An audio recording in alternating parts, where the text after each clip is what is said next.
Good evening and welcome to this digitally enabled online meeting of the Council of the Municipality of North Perth, held on Monday, September 21st, 2020. I'm Mayor Todd Kasenberg and I'll call this meeting to order. I ask the Deputy Clerk to note our starting time for the minutes as 7 p.m. Tonight's meeting is being streamed live on the Municipality of North Perth YouTube channel and will be available there after the meeting as an archived video. Anyone who is invited to speak will be recorded, and their voice, image, and comments will form part of the live stream. The chair and/or the clerk have the discretion and authority at any time to direct the termination or the interruption of live streaming. Such direction will only be given in exceptional circumstances where deemed relevant. Circumstances may include instances where the content of debate is considered misleading, defamatory, or potentially inappropriate to be published. Thank you. Welcome to those who are joining us via the YouTube channel. Welcome to councillors and staff and delegates who will be participating in this meeting. I ask all to maintain a mute state at this point until called upon. Let us move first then to item 2.1 on our agenda, pertaining to pecuniary interest. For the benefit of those unfamiliar with our council practices, provincial legislation requires councillors with a potential pecuniary or financial interest in any item at the council table to declare this interest and remove her or himself from discussions and voting on the item. In accordance with recommended protocol at this time, I invite all councillors with pecuniary interest, including those who have declared in writing in advance, to verbally advise the chair in public session, and if not already done so, to submit documentation to this effect in writing to the clerk.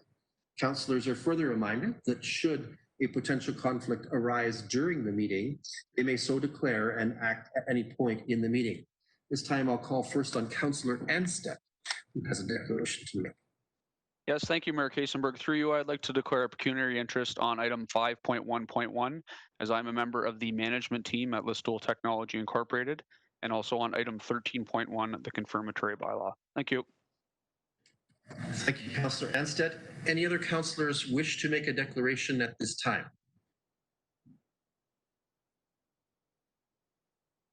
Seeing none, I'll take a few moments just to briefly orient people to our meeting and to explain our virtual processes. I will be systematically trying to seek consent from various councillors as movers and seconders of the various resolutions and bylaws that will be put before us tonight. To some degree, I do this alphabetically. Should a councillor not wish to respond to the request, they may say so, and I will move to the next name on the alphabetical list. I try to remember who's already said so. Sometimes I forget. Regarding speaking to our business, councillors tonight will identify themselves through our conferencing technologies chat function. The clerk is assisting me tonight in maintaining the speaking order from that source. Councillors are allowed on their turn to deliver a primary question or comment and may make one supplemental. We will follow speaking order carefully, and any councillor wishing to have a second say will have to indicate again and go to the bottom of the list. This is a normal process consistent with Robert's Rules of Order. Councillors are reminded that if I believe you're not audible, I will call on you. You do not need to ask if you can be heard. I will certainly let you know. Councillors are further asked to maintain a mute state in the web conference until I have called upon you for a verbal reaction. Should any of your votes not show up in eScribe, our voting software, I will call on you when things seem stalled to register a manual vote. At that time, take yourself off mute, answer yes or no on the motion, then return to mute. Let's turn to item 2.2 on our agenda then, Council. I have a motion before me for the adoption of the agenda for tonight's meeting, which reads as follows, that the agenda for tonight's meeting be approved. Can I call on Councillor Richardson to serve as our mover for this tonight? I'll move that. Thank you. Thank you. And Councillor Rothwell, will you serve as our seconder? I will second the motion. Thank you. Any discussion or debate, Council? Clerk Feltz, anything on that? Okay, seeing none, let's have that vote.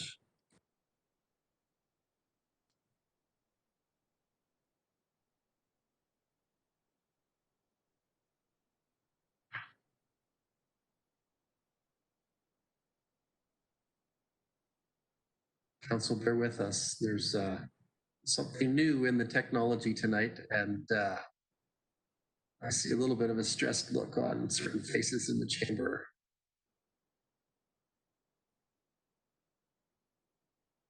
Okay, so we are having a voting system problem. Let me just confirm with the clerk. Okay, just bear with us, Council. She's going to switch back to a legacy view. See if that works. And that works. So you should have the vote before you, Council.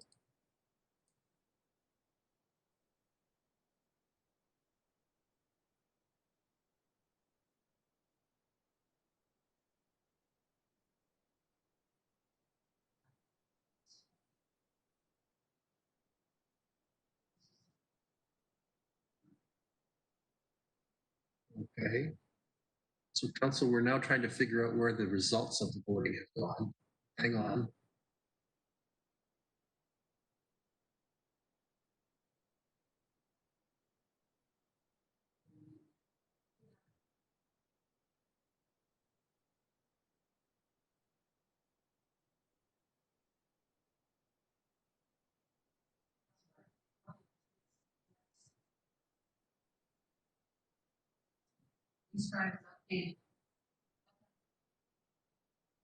Okay, so Councillor Duncan, we're not showing a registry of your vote. What say you? I'm in favor. I had nothing show up.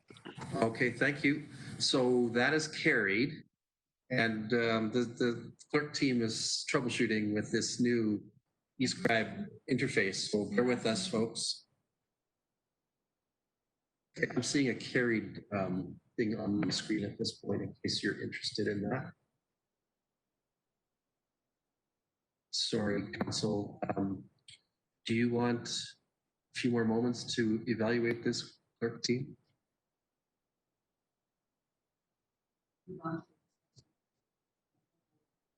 Sure, okay. So that brings us to item 3 on our agenda, the so-called consent agenda. These items are placed on our agenda because they are believed to be non-contentious, yet they require council's recognition and action. Grouping them expedites our business. However, any councillor wishing to extract an item from the consent agenda for discussion, debate, and individual action may do so. There are 5 items on our consent agenda tonight, including the minutes of the last regular council meeting. Councillors, do any of you have a desire to extract any of these items for further discussion or action? Please indicate through the chat window to Clerk Fairfax.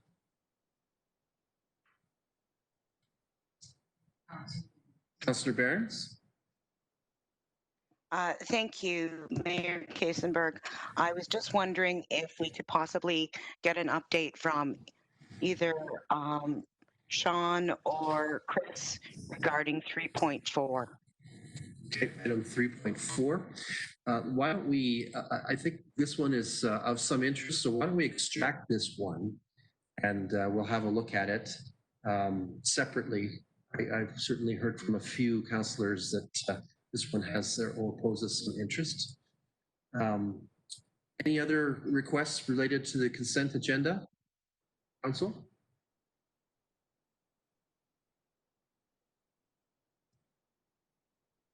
Okay, seeing none, then why don't we revise the resolution first to read as follows: that consent items 3.1 to 3.3 and 3.5 be received for information and the minutes of the September 14th, 2020 regular council meeting be adopted.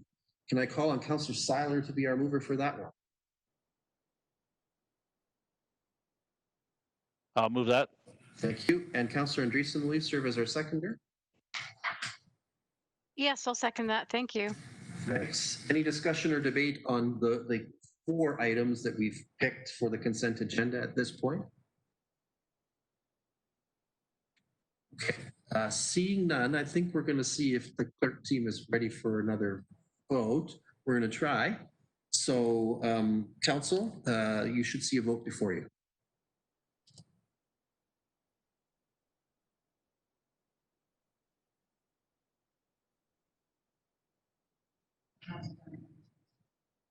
Right.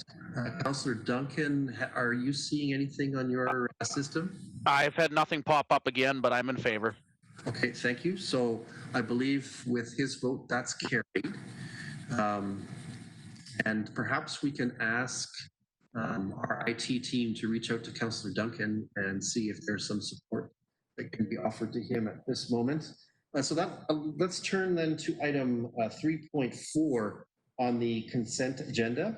And Councillor Behrens, as I said, there's been some interest. Certainly, I don't think you're alone. So perhaps we can ask CAO Snell for a little bit of comment on item 3.4 and what the future looks like with regards to that item. Chris? Thank you, Mayor and Council. So I'm going to read briefly from an email that I received from Sally, the manager of planning at the County of Perth. So she basically explains her email that she's taking small steps and will bring an information report only with no recommendation regarding either approval or moving forward with the application on the October 1st meeting. She's really just trying to engage the public and get a sense of where people are at on the proposed amendments.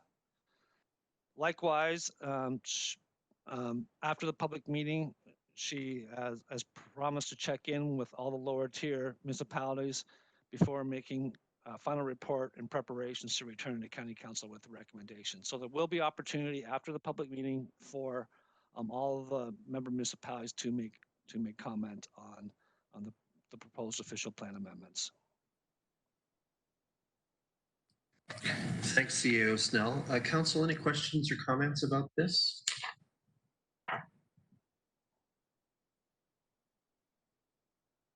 So I think there's certainly a prime opportunity on October 1st, I believe, is the date for the public meeting pertaining to these official plan amendments that were initiated by the county to participate in an understanding of that the proposed changes and make comment to hear what other individuals in the county will say about those amendments. And then, as you heard, there is a commitment from Ms. McMillan to be sure to be back to local councils asking for statements or opinions with regards to the matter.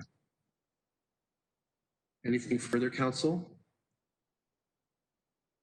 So we'll have a second, just make sure that the clerk table is with me here. So we're gonna have a second resolution to that consent item 3.4 be received for information. All right, I'm gonna call on Councillor Anstedt. Can you be our mover for that one? Yes, I'll move that. Thank you. And Councillor Behrens, will you second that? Yes, I will second that, but I believe that Councillor Rothwell and myself would like to make comments. Sure, and that can happen at this point. So we have this on the floor now. Who do we have first? Let's go with Councillor Rothwell. Yeah. Thanks very much, Mayor Kaysenberg and Council. My concern is that I want to ensure that if North Perth Council chooses to make a specific comment, that we'll at least have a placeholder for that October 1st meeting. I appreciate the comments from Manager of Planning McMillan. However, the Planning Act is clear, is that unless there is specific comments on the floor and received by Council at the public meeting, we no longer have the right, at least under the Act, to make those comments. So under the understanding that if Council does want to make comments, that at least we should put in writing to County Council that we choose to make those comments known for consideration. And even if they are saying is that based on the comments in the email read by our CAO from Manager of Planning McMillan, is that we do reserve the right to make those comments at a later time. Thank you. Seems like a useful protective measure. Thanks, Councillor Rothwell. The clerk is nodding her head in agreement. Councillor Behrens? Thank you, Mayor Kaysenberg. I hope to agree with Councillor Rothwell with regard to having a place at the public meeting on October 1st, but I also believe that North Perth Council ourselves should have some conversation. I mean, it's clear there's the 5 points that the county is looking at, and I was hoping that our planner or, we could somehow as a council get together and have some discussion so that at least our county representatives knew where we stood on some of the issues, because some of the 5 points is a considerable change to what is currently there. So I would just ask for that opportunity at a meeting before October 1st. Thank you. Let me call on CAO Snell in terms of the process. I know that he's been in touch with Ms. McMillan, and certainly I've heard from her as well. But Chris, did you want to comment on sort of the way she's viewing the process at this point? Yes, thank you, Council. So my understanding is as long as we make comment prior to County Council passing any official plan amendment, that would still give us the right to any appeal rights.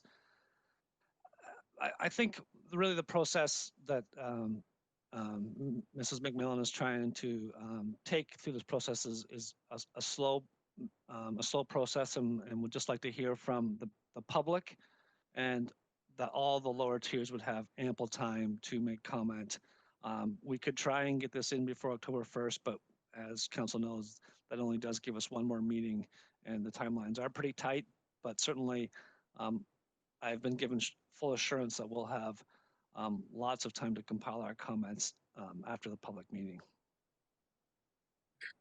And I'll add that Sally said to me today in a brief discussion that we had about this, that she felt that the opportunity to hear from the public could inform lower tier response.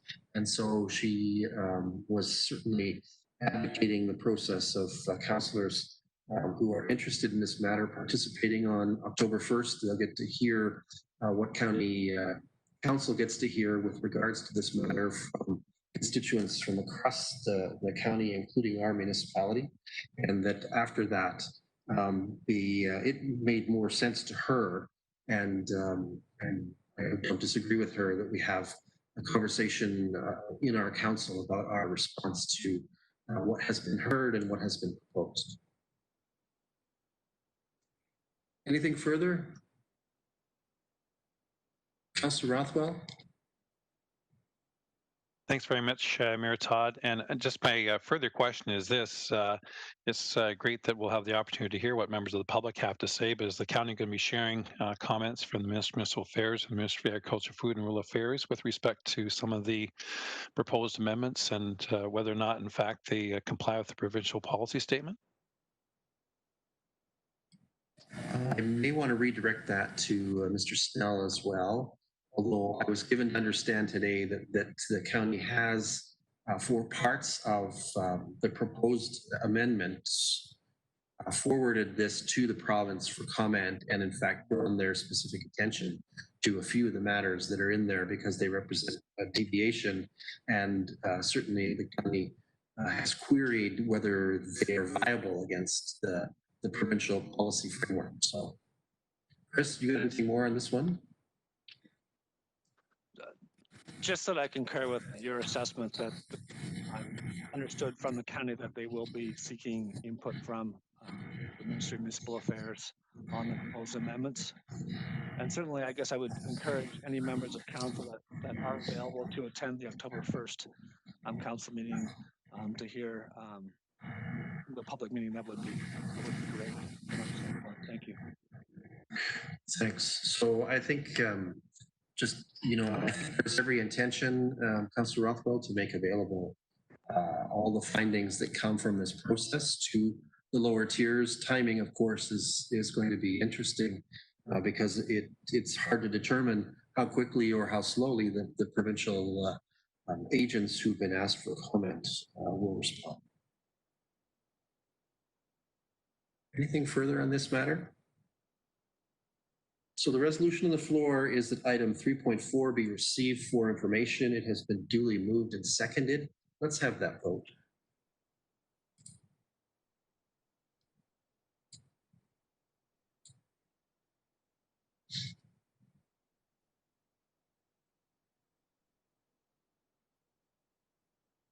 And that's carried. And it looks like Councillor Duncan has joined the voting universe. Congratulations, man. All right. So that brings us to our agenda item number 4.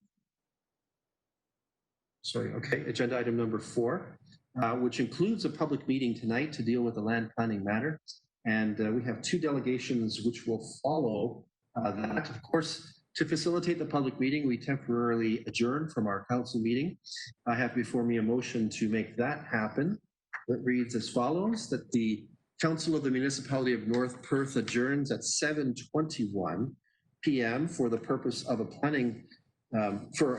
public meeting, under the Planning Act concerning a housekeeping amendment to the North Perth zoning bylaw.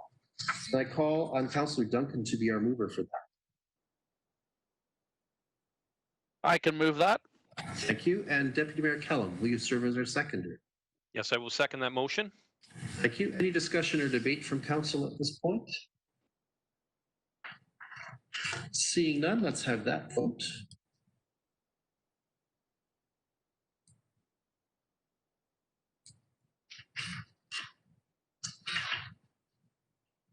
And that's carried.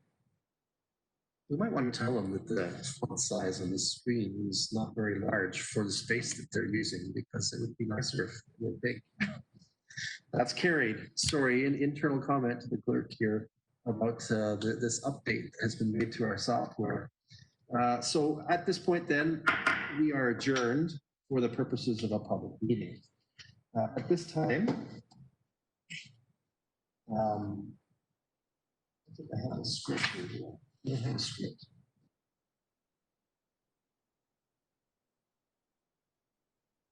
I'm lacking a script. So.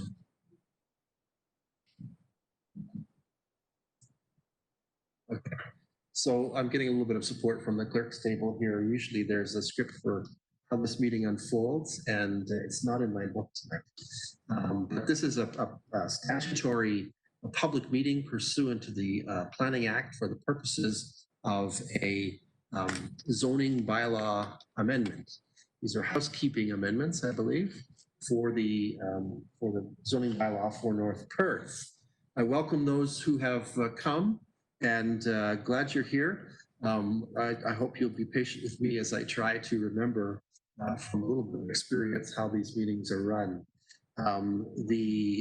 There are several statements, I think, that are statutory that we need to read, and perhaps we'll ask for a little bit of a change here. We'll ask the clerk to read those statements into the record if she can remember them or has them handy. You may be able to access them on your computer more rapidly than I will. So let me just switch my inputs here, and the clerk will pick up with the announcements of mandatory.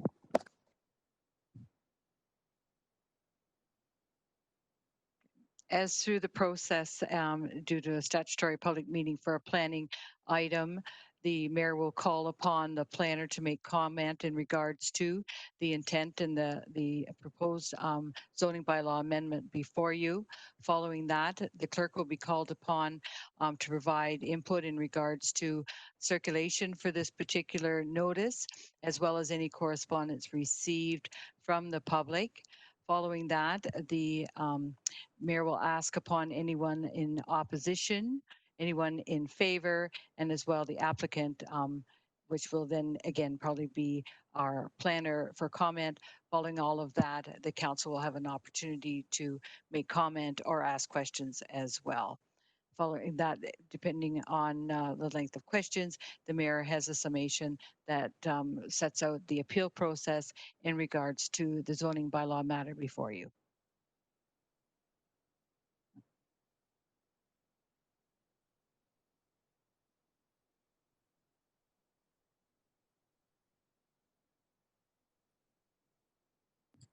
Okay, so that's how we're going to proceed. You have been advised of the process here.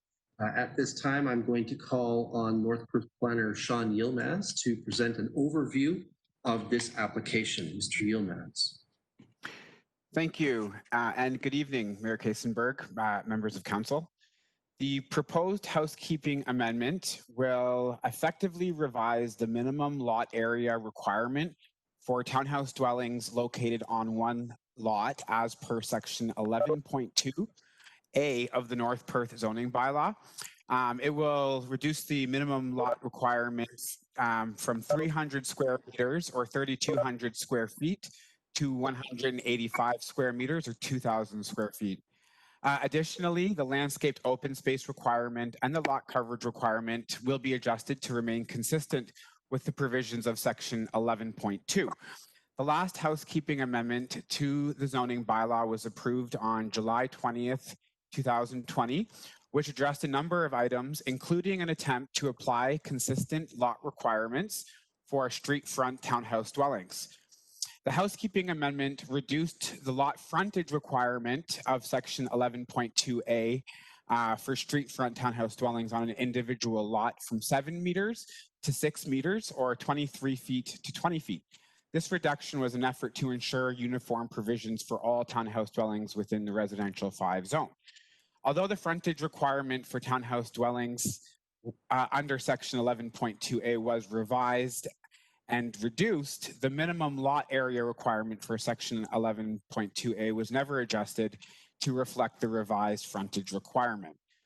The North Perth zoning bylaw assumes standard residential lots are approximately 100 feet deep and calculates the minimum lot area using a formula of lot frontage times 100 feet. As such, the previously reduced lot frontage requirement of 6 meters or 20 feet will require a minimum lot area of 2,000 square feet or 185 square meters. The proposed revision to the zoning bylaw is consistent with the provincial policy statement and the County of Perth official plan.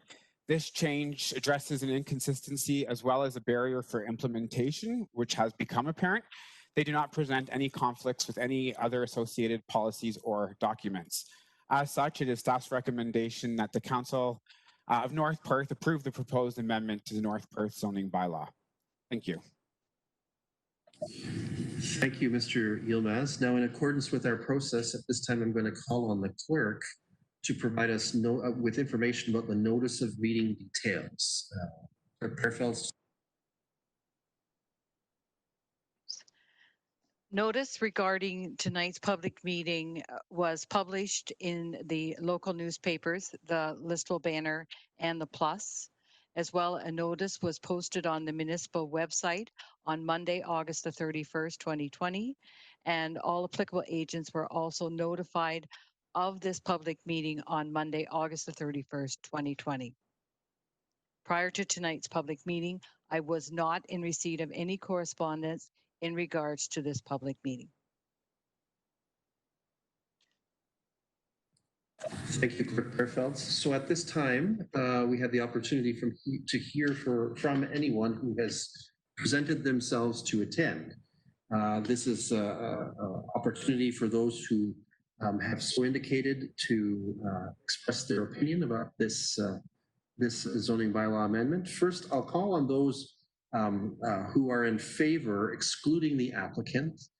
If there are any who wish to speak to this bylaw amendment, please make yourself known to us at this time. Clerk Perfeld, have we had any pre-registrations for that purpose? So we don't have anyone that we're aware of who is on the call with us. Okay. Next, then, in terms of our process, we look at those who are opposed, and we hear from those who are opposed to this zoning bylaw amendment. Clerk Perfeld, do we have anyone in advance who's indicated that they are opposed? Okay.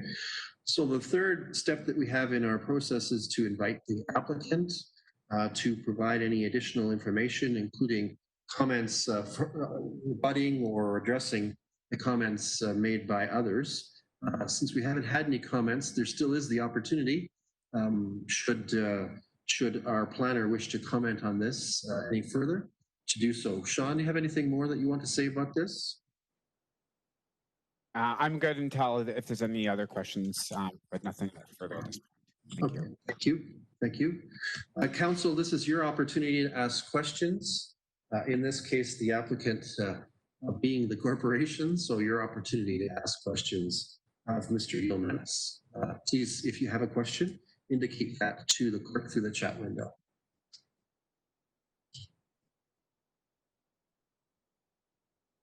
I don't think we have any councillors who are indicating that they have questions. So there is a statement that I believe we're supposed to read pertaining to appeal process. And it's coming into the chat box, so I'll have it in a moment.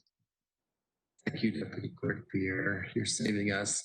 So the decision of the council is subject to appeal to the Local Planning Appeal Tribunal in accordance with the provisions of the Planning Act. And that brings to a close this cobbled together public meeting. That means, council, that we have the opportunity to resume our regular council meeting. And to do so, we need a resolution to bring us back into regular session.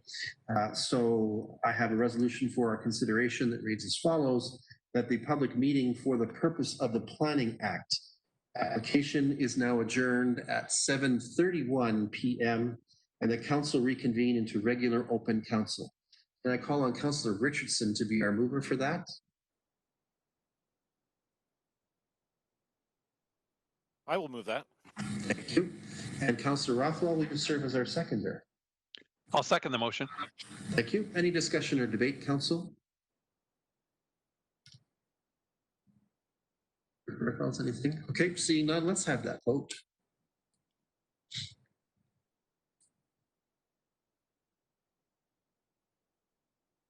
Whoa. And so that is carried.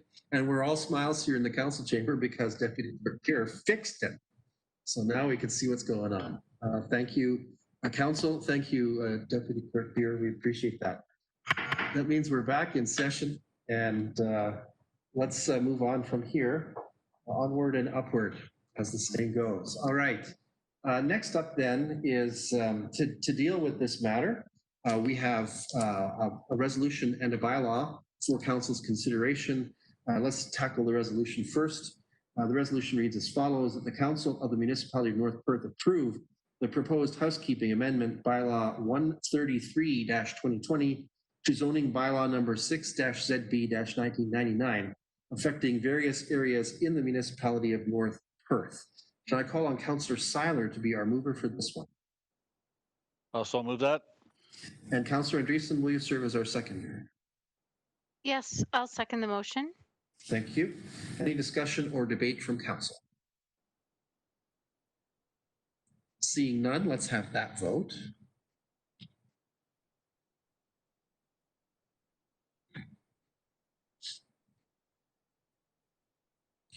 And that is carried. Thank you. And next we have the bylaw that pertains to this. It reads as follows: that bylaw number 133-2020, being a bylaw to amend the North Perth zoning bylaw number 6-ZB-1999 as amended, be introduced, read, and considered read a first, second, and third time, and be finally passed. And said bylaw be signed by the mayor and the clerk and sealed with the seal of the corporation. Can I call on Councillor Anstett to be our mover for that? Yes, I will move that. Thank you. And Councillor Behrens as seconder? Yes, I will second that motion. Thank you. Any discussion or debate? Seeing none, let's have that vote.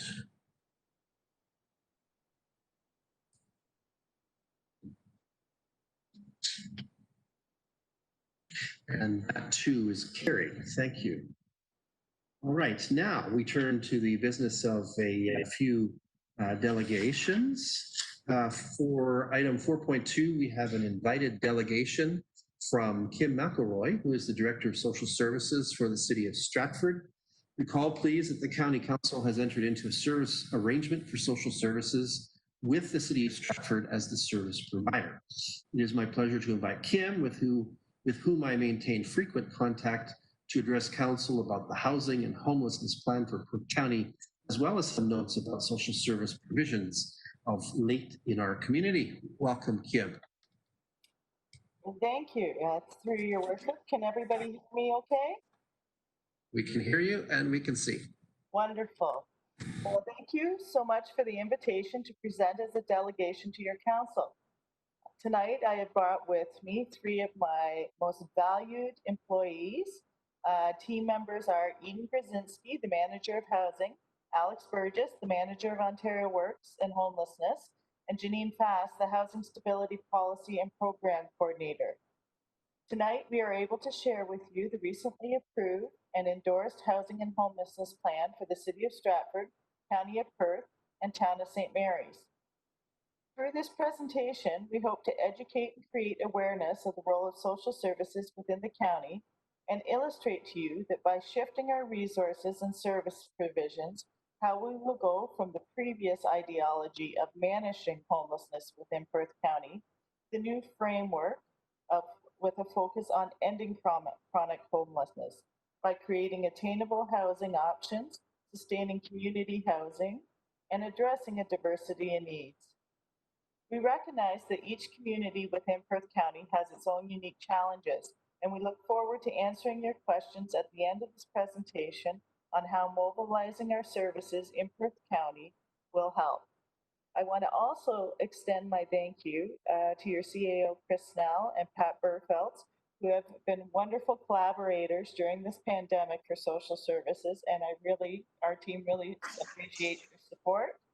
So without further ado, I want to pass this over to Eden and Janine to have a discussion on their findings of this report.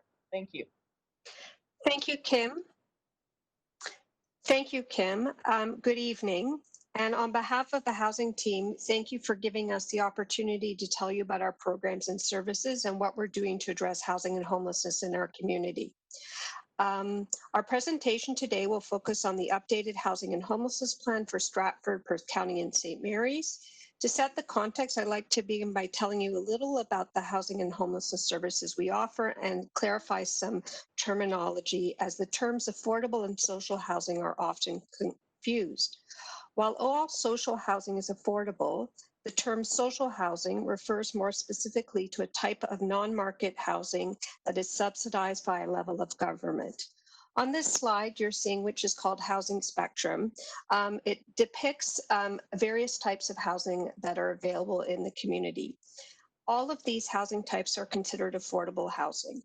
So affordable housing is a much broader term and includes housing provided by private, public, and not-for-profit sectors, as well as all forms of housing tenure, whether that be rental or ownership or cooperative ownership. It also includes temporary as well as permanent housing. In other words, the term affordable can refer to any part of the housing spectrum, from temporary emergency accommodations through to transitional housing, subsidized housing, and as well all the way to market home ownership. Next slide, please. For the purposes of this report, we've clarified these teams even further, as the Ministry of Housing has adopted the term affordable housing to refer to a specific form of rental housing in which rents are maintained at or below of 80% average market rent. Based on community feedback, we've embraced the term attainable housing, which we are using to refer to the entire spectrum of housing options.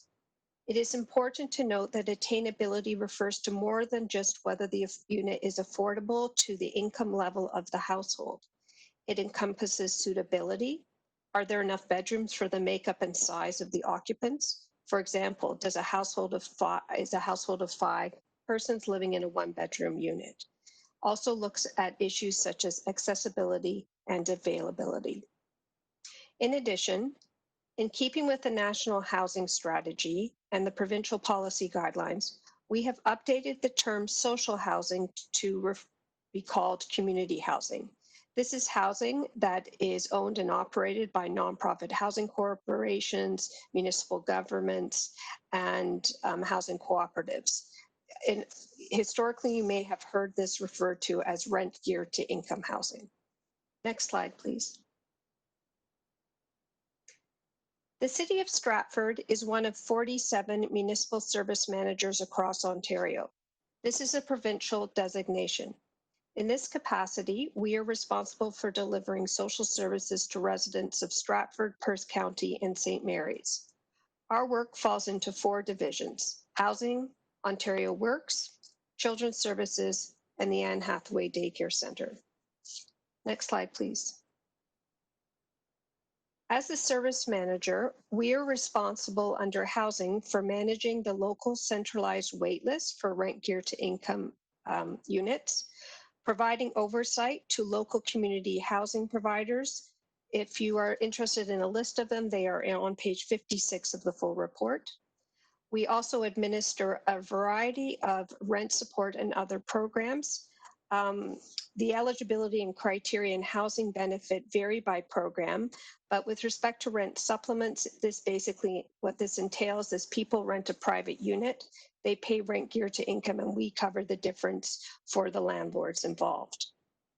We also administer an affordable home ownership program where we assist individuals from low-income households in purchasing affordable houses.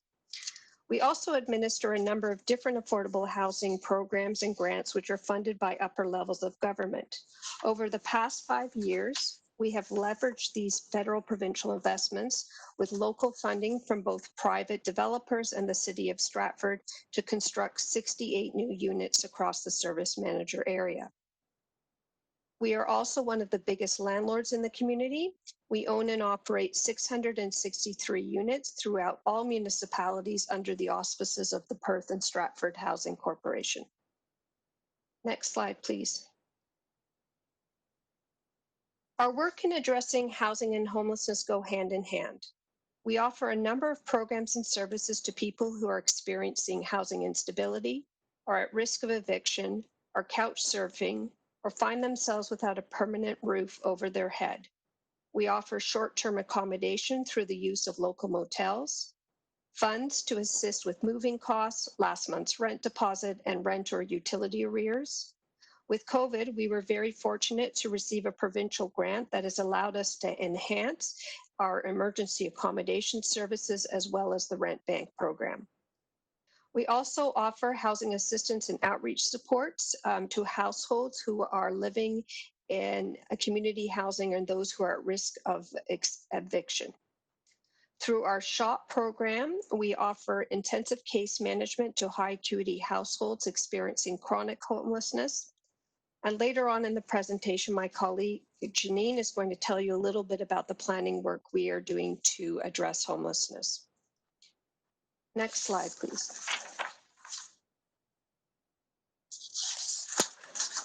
So you may be asking yourself, why a 10-year plan? That seems like a very long time, particularly given the changing environment we find ourselves in today.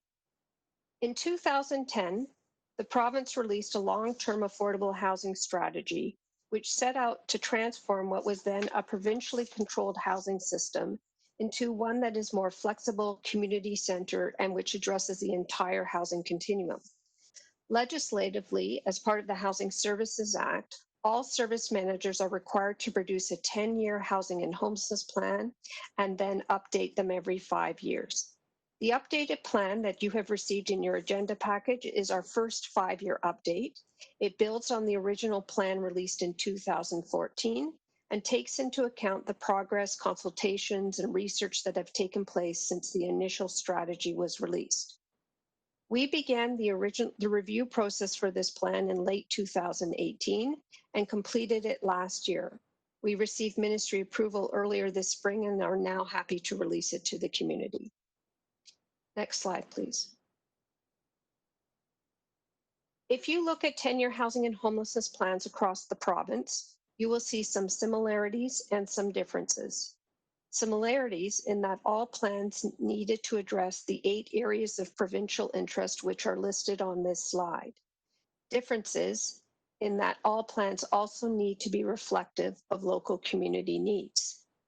In order to make sure our plan was reflective of community needs, we engaged over 100 stakeholders through a variety of methods. Next slide, please. With respect to North Perth, we held a focus group in December 2018. We also used some results from a consultation we had held with a number of developers in the spring of 2017. We also had meetings with the municipal planning departments and our economic development partners in North Perth, and we established a digital engagement platform where we hundreds of individuals were able to go online and comment and fill in surveys, and we had 256 individuals from across the service manager area log on to that program. We also conducted an in-depth assessment of available indicator data regarding the state of housing and homelessness in the community. Next slide, please. In the interest of time, I'll just highlight some of the key data in the report, but I highly encourage you to review the report as there's some valuable indicators presented here. The first thing I'd like to highlight is the makeup of housing in the community. Given that our area is predominantly rural, it will come as no surprise to you that the majority of structures are single detached homes. The challenge from an attainability lens is that this is the most expensive type of dwelling. We do not have a lot of purpose-built rental structures in our community. That's a rental apartment of 3 or more units. Most rental units in our community would fall into what we call the secondary market: converted houses, basement apartments, apartments above storefronts on Main Street, etc. The majority of landlords, based on our surveys of them, only own 1 or 2 units. Next slide, please. This next slide looks a little complicated, but I'd like to take a minute to explain how to read the table because it's very informative. Across the top in dark blue, we have the income levels for this service manager area divided into 10 equal percentiles. The next line, the light blue, shows what someone who earns that income level could afford to pay to purchase a home in the community. Think of it as a reverse mortgage calculation. The average resale prices, which are listed on the left-hand side by unit type, come from MLS. These were rates that were provided to us in 2018. And as I am sure you are aware, housing prices have gone up quite dramatically since then. So that would impact the visual on this slide even further. But what this is telling us is that the beige shaded areas show you who can afford what by dwelling type. In other words, a household would need to earn over $100,000, approximately $106,000 per year in order to purchase a single detached home at the average price listed on this slide of $373,000. Next slide, please. This table shows you a similar pattern, but for rental units. The rental rates here on the left come not from Canada Mortgage Housing Corporation, but a local rental market scan that we did in 2019. In fact, we just recently updated that this spring. And as with housing prices, local rental rates have also gone up dramatically. I can let you know that the average price of a 1-bedroom is now above $1,200. It's gone up 56% since 2018. And a 2-bedroom is running about $1,421. It's again up 48% since 2018. Basically, what this means is that a single mother with 1 child would need to earn about $62,800 to afford a 2-bedroom rental in this community. Next slide. So you can see that there are lots of households in the community who can't afford private market rentals. And so they are, many of them come to us to apply for subsidized housing, particularly if they don't have options to live with family members and other options, social support networks. As a result, we have seen a skyrocketing demand for rent geared to income units in the past 5 years. The number of applicants on the wait list has more than doubled. And in the first 8 months of this year, we've seen another 21% increase in applications. So the numbers you see on this slide are from December as of 2019. I can report to you what the numbers were as of August 30th this year, and we have close to 500 households now on the wait list. It's sitting at 498 in total. 33 of these individuals are individuals who are identifying as coming from North Perth, and so that's sitting just under 7%, as you can see on the map to the right of the slide. Next slide, please. We also maintain a real-time dynamic list of all people experiencing homelessness in our community. This is called a by name list. I'm pleased to report that we've seen some positive movement on this list. As of August 30th, we had 115 households, so a decline of 5 from what was reported in December. The challenge here is that about 91%, so at this point, 105 of the 115 are what we would consider individuals who are experiencing chronic homelessness, which means that they've been homeless for 6 months or more during the year. Over the course of a year, we see a much higher proportion of non-chronic individuals. It's just that the homeless experience is very short-lived. For example, it might be a few nights, a couple of weeks, 1 month. And so they flow in and out of our by name list at a greater frequency. Next slide, please. Overall, the highlights from our need and demand analysis show us that the service manager area has income levels that are below provincial medians. We are seeing a higher increase in the proportion of households living in low income. We know we have a population that is aging. Our growth rates are overall slower than the rest of the province, with the exception of North Perth. This is a high growth area, and we see the differences and are tracking them across the service manager area.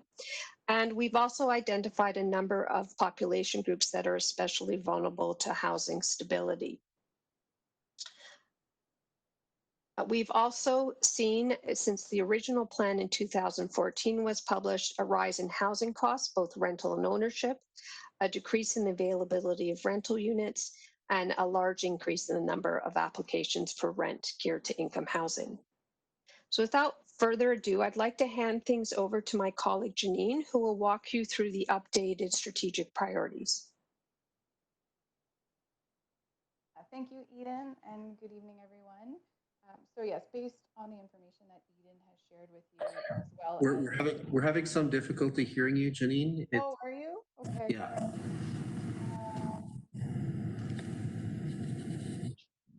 Yeah, turn it up. Is that any better? A little bit. Better? How's that? You'll have to be attentive to it over the course of your presentation. Oh, yes. Is this any better? No. Quite a bit. Yes. It is better? Okay. Yes, great. absolutely. I'll take my headphones off then. So. Okay. Right. So I will share some of the key components of our updated plan. So first, our vision. Everyone has the right to a home that is safe, suitable, and affordable, and to supports that help them keep their home. So this vision really reflects our local values and goals. It's also consistent with the provincial policy directives that was on a previous slide that Eden mentioned. And then it also really echoes the rights-based approach that's highlighted in our national housing strategy that came out from the federal government in 2017, which states that housing is a human right. Next slide, please.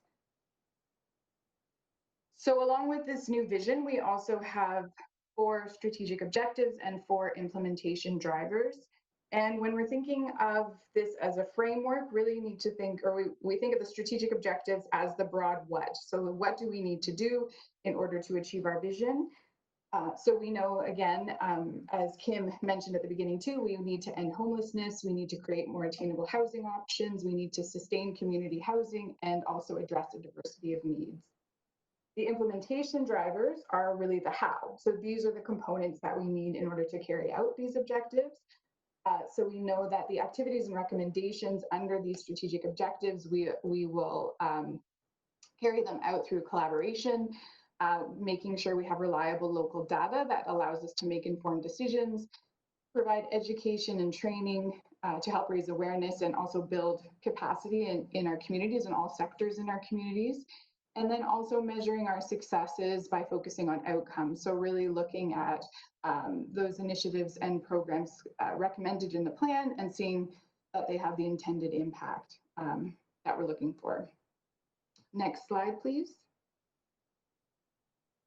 So I'm just going to go into a little bit more detail about each strategic objective. So first one is ending homelessness, shifting resources and service provision from managing to ending homelessness with a focus on chronic homelessness. And as Kim mentioned at the beginning, this is really about making sure that the resources that are being used to respond to homelessness, and that's monetary but also human resources, are put towards helping people keep their homes, so before they begin experiencing homelessness, so prevention, and then helping people who are currently experiencing homelessness with finding and keeping a permanent home. So even though this is a new strategic objective in this updated plan, certainly lots of work has been going on in the previous 5 years related to responding to homelessness. So we thought we'd give you just a few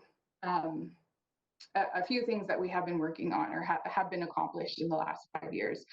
So there have been a number of new programs that have been launched to support individuals who are experiencing homelessness or who are at risk of experiencing homelessness based on their level of need. So there are some individuals who would require more intensive case management. That's where our SHOP program comes in, or the community SHOP program comes in. But there are also individuals who may not require that much intensity. And so really looking at how to make sure we have this broad range of services and supports available. On a more systems level, and Eden mentioned this as well, the community has really been looking how to respond in a more coordinated way to homelessness over these last 5 years. And one of the components to this is introducing a community-wide screening tool that helps determine the level of acuity or the level of need for individuals or in households experiencing homelessness in order to be able to match them appropriately with the right type of programs and services. Also making sure we have good data that we can rely on, again, in order to make decisions and understand where the gaps are in our services. So the areas conducted 2 homeless enumerations and also created and achieved a quality by name list, and Eden shared that information, some of the stats with you in an earlier slide. So next slide, please. So of course, there's still a lot of work to be done.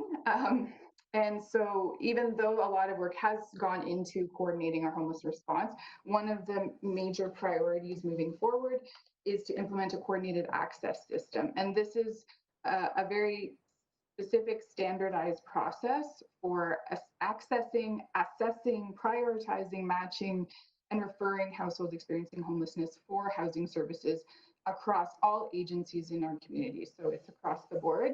And so this is quite an undertaking, and we have some of those components in place to do that, but there's still a lot to be done. One important component of that is having a homelessness management information system, which is really a database. And so one of our priorities is to implement HIFIS 4, which is the federal government's program, their homelessness management information system. Some other activities that will be implemented over the next few years is looking at coordinating mobile outreach across the entire service manager area, strengthening eviction prevention programs, moving towards housing focused, emergency accommodations. So looking at focusing the work we're doing with those individuals who are accessing our emergency housing and really supporting them in moving into permanent housing. And then providing this range of homelessness programs to address all those levels of need. Next slide, please. So strategic objective number 2, creating attainable housing options. That's increasing the range of housing options that is available, affordable, appropriate, and achievable to meet people's needs, situation, and choice. So again, some of the achievements over the last 5 years, Eden mentioned this as well. We've constructed 68 new attainable rental units. You can see from the graphic here that there have been units built in St. Mary's and Stratford and Listowel. Also, 47 new rent supports were introduced over a variety of programs and fundings. And again, that's basically a subsidy to bridge the gap between what a household earns and the cost of their housing, their housing. Eden also mentioned the Affordable Home Ownership Program, which will be up and running again shortly, and we were able to support 47 households in purchasing their own home. And then also we're part of some programming to support some specialized vulnerable population groups, including survivors of domestic violence with a portable housing benefit, and 17 households were supported through that before it was uploaded. The entire program was uploaded to the province. Next slide, please. So looking again at sort of a larger systems level in terms of what's been going on to create more attainable housing options, certainly we've noticed in the last 5 years that our local municipalities have really identified attainable and affordable housing as a priority in their strategic plans. North Perth, of course, is one of them. Also, as service manager, we've been looking at ways to gather local data to reflect the local situation, including a landlord survey and some rental market scans. And that has enabled us to be able to deepen some of our subsidies or housing allowance limits for low-income households by being able to use an alternate average market rent, which Eden also mentioned in some of the charts earlier as well. And finally, looking at ways again to build capacity in the community, host sessions, provide tools to really increase that understanding of attainable housing and how community agencies and communities can support successful tenancies. Excuse me. Next slide, please. So moving forward, in creating attainable housing options, really looking again, of course, at ways to create more attainable housing options through different sources of funding. That's for both building new units and then working with municipal and economic development partners to develop incentives for building attainable housing. That also means creating more creating more rent support programs or being able to provide more rent supports to households in their community, and really looking to engage landlords in the private market to increase some of those housing options. We'll continue to really develop our data gathering strategies to understand the local landscape and housing supply and the costs, and then also looking at how ways that we may be able to connect people looking for housing with what's available. For example, seeing if establishing an online inventory of available rental housing is something that would be feasible. Next slide, please.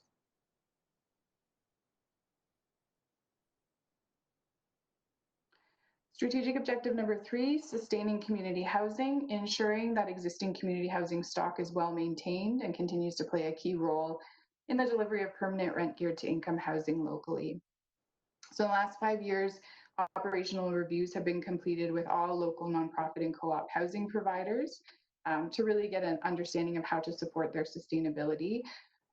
Also, funding has been used to make improvements at some of the community housing properties, and building condition assessments and energy audits were also conducted in order to identify capital planning priorities for when funding does come down the pipe.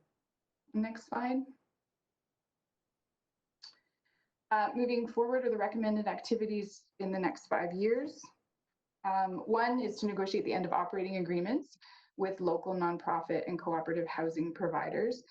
So the provision of community housing is set through agreements with government, as Eden mentioned, federal and provincial, and over the next few years, these agreements will be coming to an end. So there is a possibility that some housing providers may opt out of providing rent geared to income housing or units in their buildings.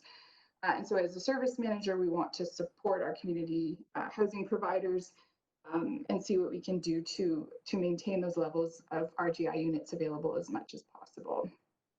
We also, as service manager, have some directives and policies to update because of some new legislative changes that have come around. And also through our consultations, it became apparent that there was some misunderstandings about what community housing is and what it isn't and what it can provide. So really looking at ways to educate and advocate for that sector within our communities. Of course, a lot of the community housing providers, the buildings are aging, so capital repairs and stock regeneration is a priority. And then also supporting our providers in increasing their capacity to operate efficiently and effectively moving forward. Next slide, please. And finally, strategic objective number 4, addressing a diversity of needs. Providing a broad range of services and supports that reflect the unique local landscape in an inclusive and culturally appropriate way, including advancing truth and reconciliation with Indigenous peoples. So this strategic objective recognizes that there are certain population groups that are especially vulnerable to housing instability, and not only that, but that their housing needs are impacted by these experiences. And that could be vulnerabilities like socioeconomic or stigma or racism and discrimination, but it's really about ensuring that there's this range of services and housing supports to meet people where they're at and to be able to provide them with what they need and what will work for them. Excuse me. So recommended activities moving forward. Still the other slide, sorry. So really looking at some things we weren't able to kind of accomplish through the consultation. So doing a bit more of a deeper dive into what does exist in certain, in terms of housing-based supports that are outside kind of our ministry and what we do in social services. Multiple levels of government are involved in funding housing services, so really getting a very good picture of what's out there. And then on the flip side, kind of looking at service users and their experience of navigating the system and understanding kind of where improvements can be made or where there are gaps in terms of connecting people with those housing services and supports. Of course, partnerships with organizations across all sectors to address these needs is a priority.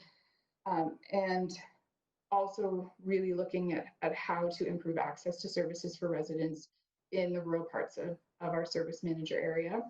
And finally, looking at ways to build local capacity to strengthen relationships and provide supports to Indigenous peoples and communities within the service manager area. Next slide, please. Next slide, please. So next steps, we're continuing to share this updated plan. We are hosting a community webinar next Wednesday. So if you are interested in attending that, you can email the email on your screen and you'll receive a link to register. But thank you very much. And I think we're open for questions now. Thank you, team. Kim, did you have any sort of parting notes or words for us? Kim with us still? Yes, I'm sorry, I'm having trouble. Again, we just appreciate the time that you gave us tonight to present the plan, and look forward to consultations with you and see where we can support the housing and homelessness for Perth County. Thank you. Thank you very much. Thank you for all your work. Councillors, any questions? We'll keep a short list on this. Councillor Rothwell. Thanks very much, Mayor Todd, and I want to thank Stratford staff, Kim, Eden, and Janine for your presentation. I was on the Affordable Housing Task Force, which the mayor established a year and a half ago, almost 2 years now, and we did provide some recommendations through the North Perth Council, and I suspect that, well, I hope you may have seen some of those comments and recommendations that we brought forward. Clearly, as we've talked about in the presentation here, is that we are not alone when it comes to housing and homelessness issues here. It's a nationwide problem, not just provincial, and frankly, it's a global issue of concern. I think that there's a lot of good recommendations that have come forward here, but I do want to draw to attention on your strategic objective number 2, creating attainable housing options.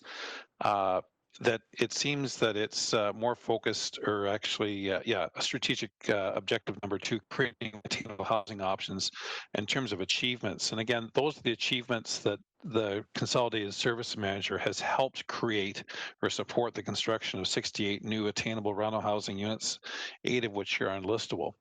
And I just want to make it clear is that the private sector has done substantial work within the North Perth community and elsewhere in terms of providing rental accommodation, which I think would also meet that statement in terms of attainable rental units. And I don't want us to underestimate the fact that as Consolidated Services Manager, as well as federal and provincial dollars go so far, but really it's the private sector which needs to step forward here and with the assistance of others levels of government move forward to help create more housing stock on the broad spectrum that's going to be able to accommodate members within our community, whether whatever end of the spectrum they are economically, or if there is special housing needs that they have to accommodate their physical or other mental or social needs. So I just want to draw that to your attention. I think it's been mentioned, but I want to make sure it's underlined and understood. But I look forward to registering for this community webinar that Janine has mentioned, and thank you very much. Thank you. Councillor Andreessen next. Thank you. Through you, Mayor Kiesenberg. I also want to thank Kim and Eden and Janine for their presentation and make a little connection with Kim. I know her well from previous experience. I want to say hi. My comment or question at this point is I fully appreciate all the work you're doing. I really do.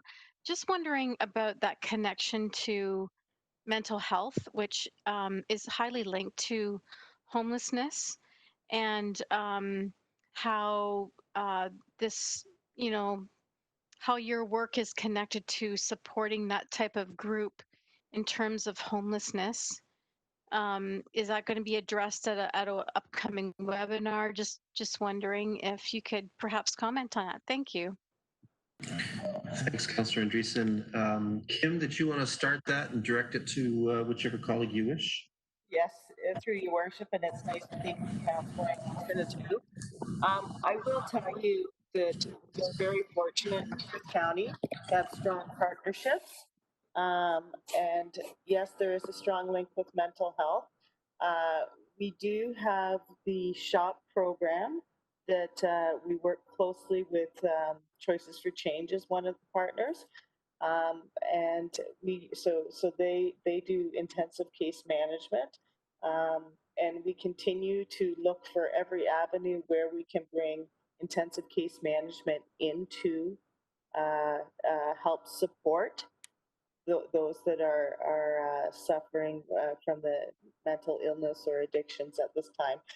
We will and continue to advocate upwards to have Ministry of Health at the tables with us as well, as we fully understand that supportive housing is going to be it is a need, and we need them by our side as we continue to work with individuals and help them maintain their residency. Eden, do you want to add to this as well, please? If you have anything further. Through you, Your Worship, Kim, I think you've expressed mental health is something that we definitely see in all of our work. And unfortunately, it's a little bit outside our mandate, but it's become our mandate because of the clients that we serve. And so we really do work through partnerships. And one of the big focuses under strategic priority is really moving the pendulum on permanent supportive housing units where we can provide supports to individuals to help them live independently. So that is an ongoing area that we will be working with our community partners on. Thank you. Do we have any others Clerk Bearfield, who've indicated questions. Well, thank the team. Normally, I would give a very inspiring speech about the importance of affordable or attainable housing. Perhaps I'll save that for another occasion. But I will point out a couple of key priorities that certainly I think Councillor Rothwell started circling for us, and I'll speak to that briefly. With regards to some new data, I saw new data from the Perth Real Estate Board in the last week, which suggested the average home sale price in Perth and Huron areas was above $470,000 in August of 2020. That graph that you showed with the beige marks on it about home ownership viability, obviously significantly hampered by the incredible climb in the price of housing in the retail market at this point in time. And so clearly we have more to do.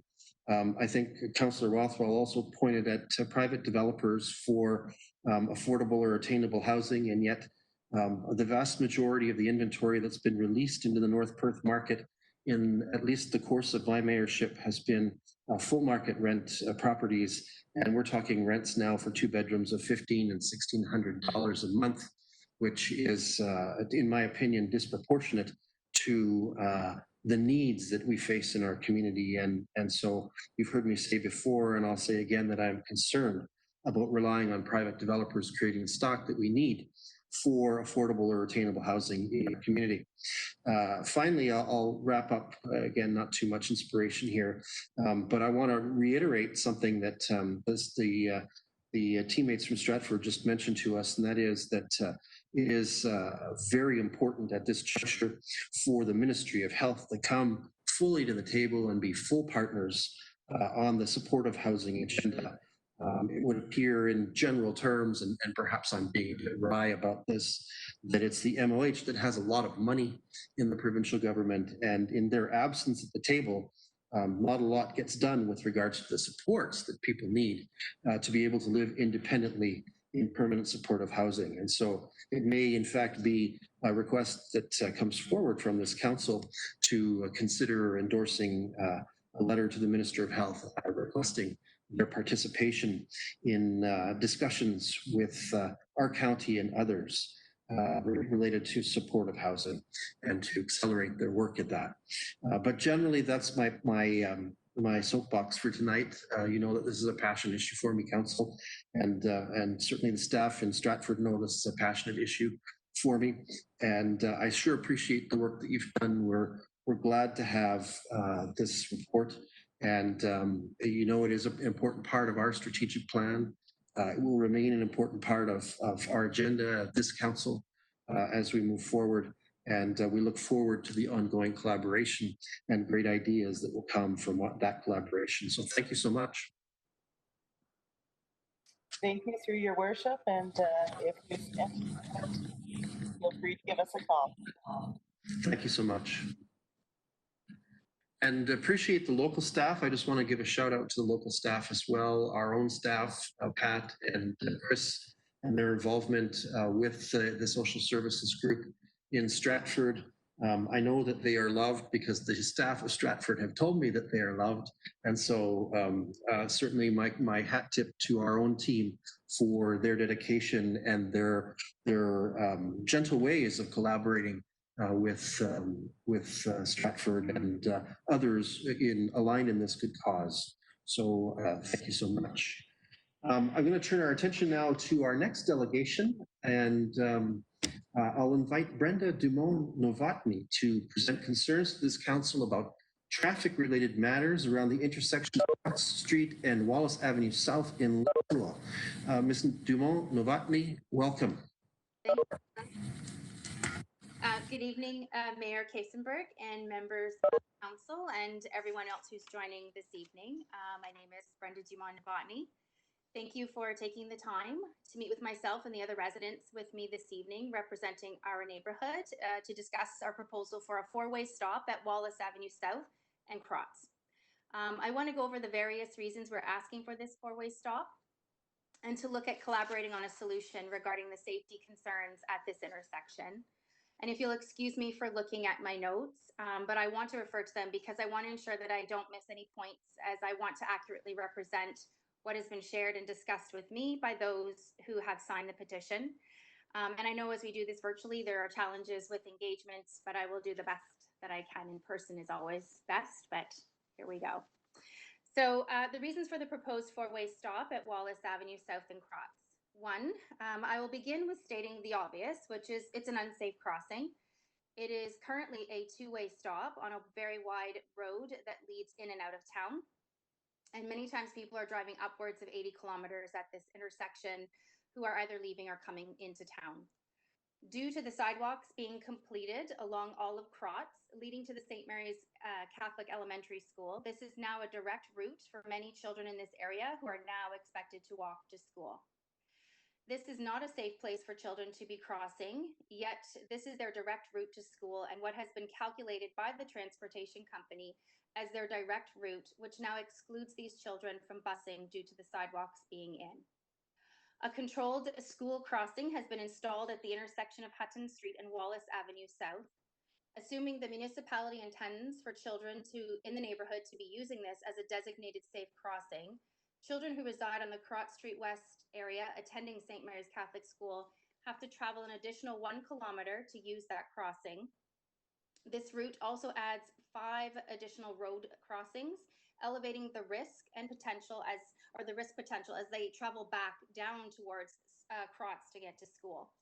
So a four-way stop and a possible crossing guard at that intersection of Wallace Avenue South and Crotts would help to eliminate this additional burden and risk.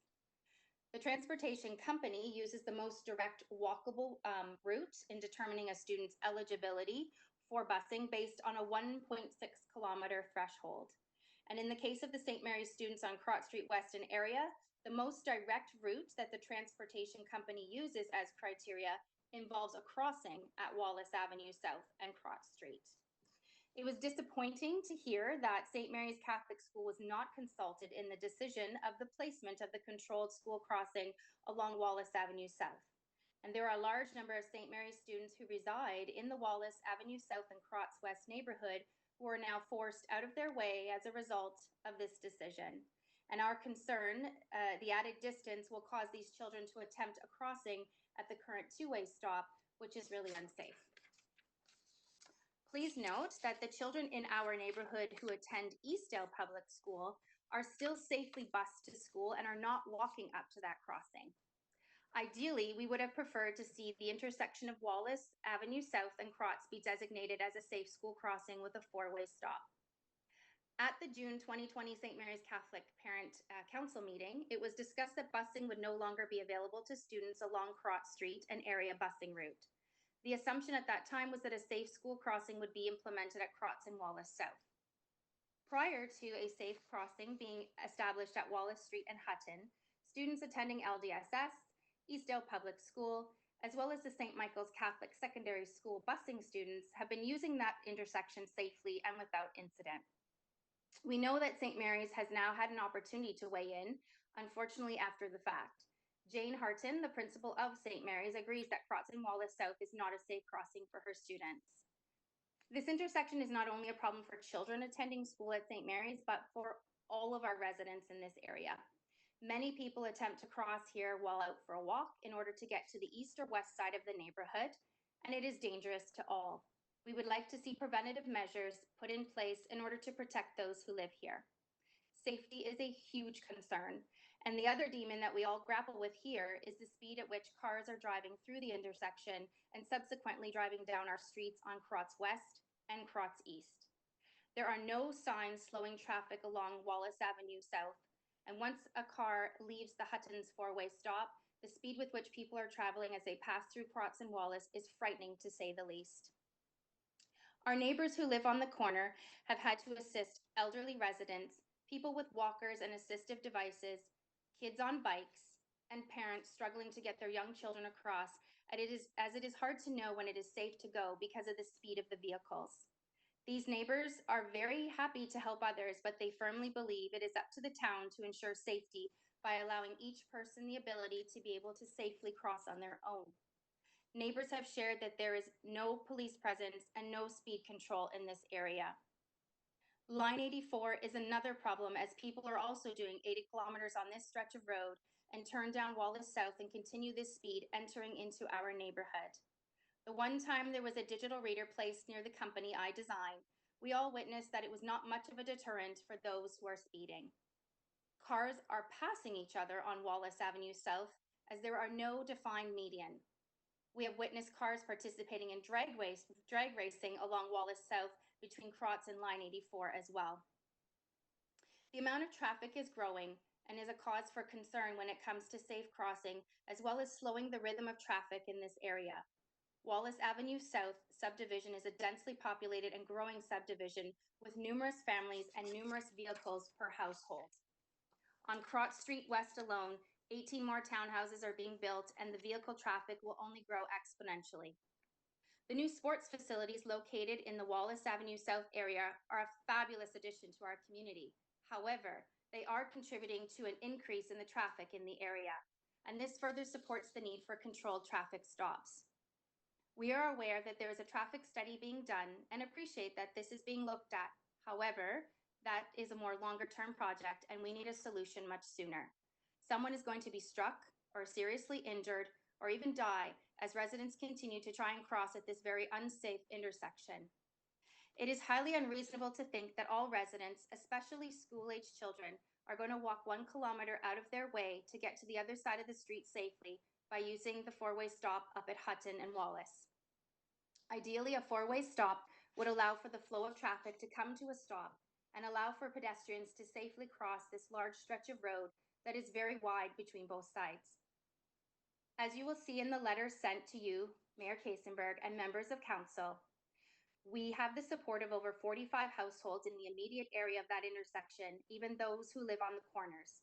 I did not have one household that I approached disagree.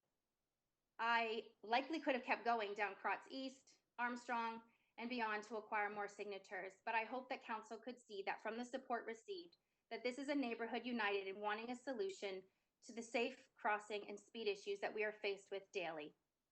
As a community, we implore you, Mayor Kaysenberg, and the municipality to look seriously at a solution to this safety concern for our children, elderly, and all residents that need to have a safe crossing at Wallace Avenue and Crotts, as well as assisting with the speed in which cars are traveling through our neighborhood. The safety of all residents in this area needs to be the driving force of a change at this intersection, as we believe the municipality has an obligation to provide safe road crossings.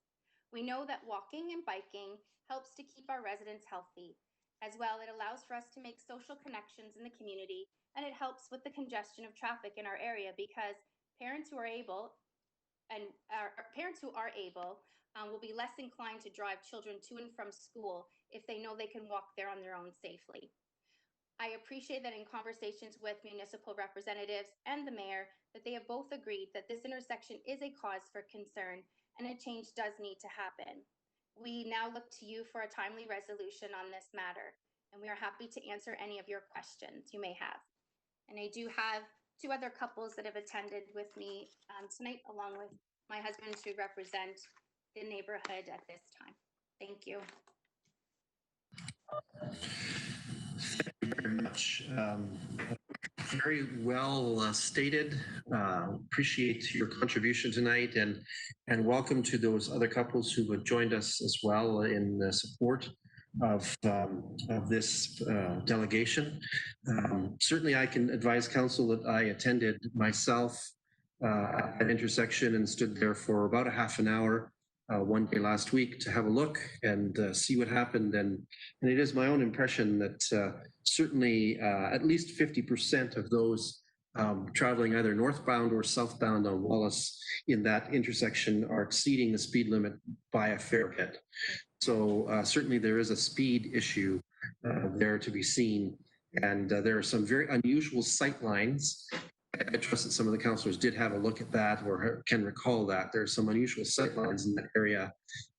Plus the sheer road width does create, of Wallace, does create almost a sense that you're on an airplane runway. And that's probably not a good subliminal to have for drivers in that neighborhood. So certainly I am concerned about this. Councillors, do you have questions of our delegates on this matter?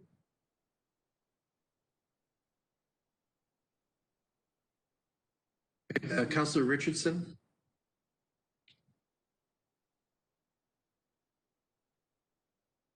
Sorry, I was on mute. Thank you so much for your presentation, folks. I too know well this intersection, and I fully support bringing some calming measures of some description. And just be noted that when we do have our consultations regarding the transportation master plan, this will be probably the first intersection that I make mention to our consultants, that we need to make haste with this intersection and to try and bring a bit of a resolution and to make this a safe crossing for everyone, because I've witnessed it as well. It's when all of a sudden you come out of town, you don't even see, you can't even see a speed sign of any description, and all of a sudden the medians stop, and it just seems like you're on a rural road again with an implied 80, even though it is still posted 50 or a 40.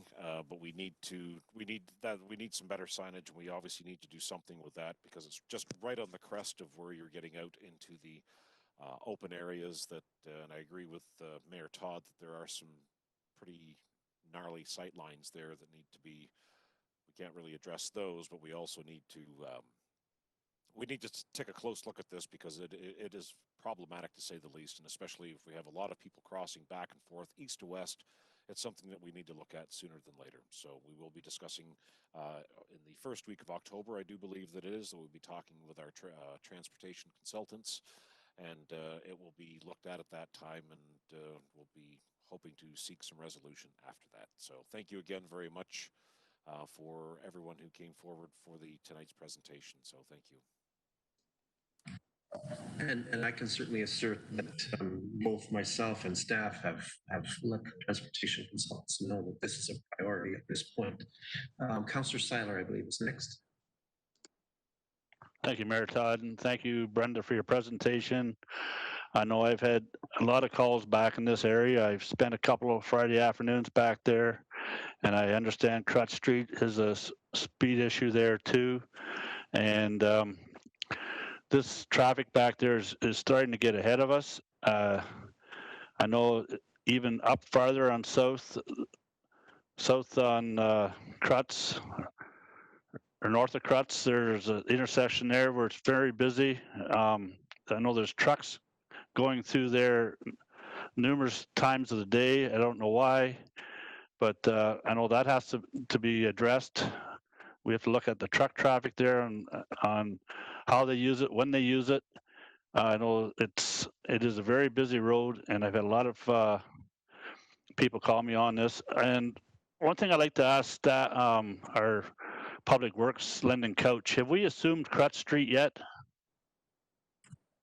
Mr. Couch, I was going to invite you to join the conversation after Councillor Seiler's comments, but he's beaten me to the punch, so make some comments and perhaps address Councillor Seiler's. Yeah, thank you. The majority of Crotts is assumed. There's a portion in phase 3 of the one subdivision to the east that is not assumed, but could be as early as this fall. So indeed, we are providing services down the majority of the street. So we could get some signage up there now and whatnot on Crutz? We could add additional signage stating speed limits, etc. But we can review that as part of this calming measures that have already been alluded to, actually. And I appreciate what the delegation has said. And I've spoken to the schools.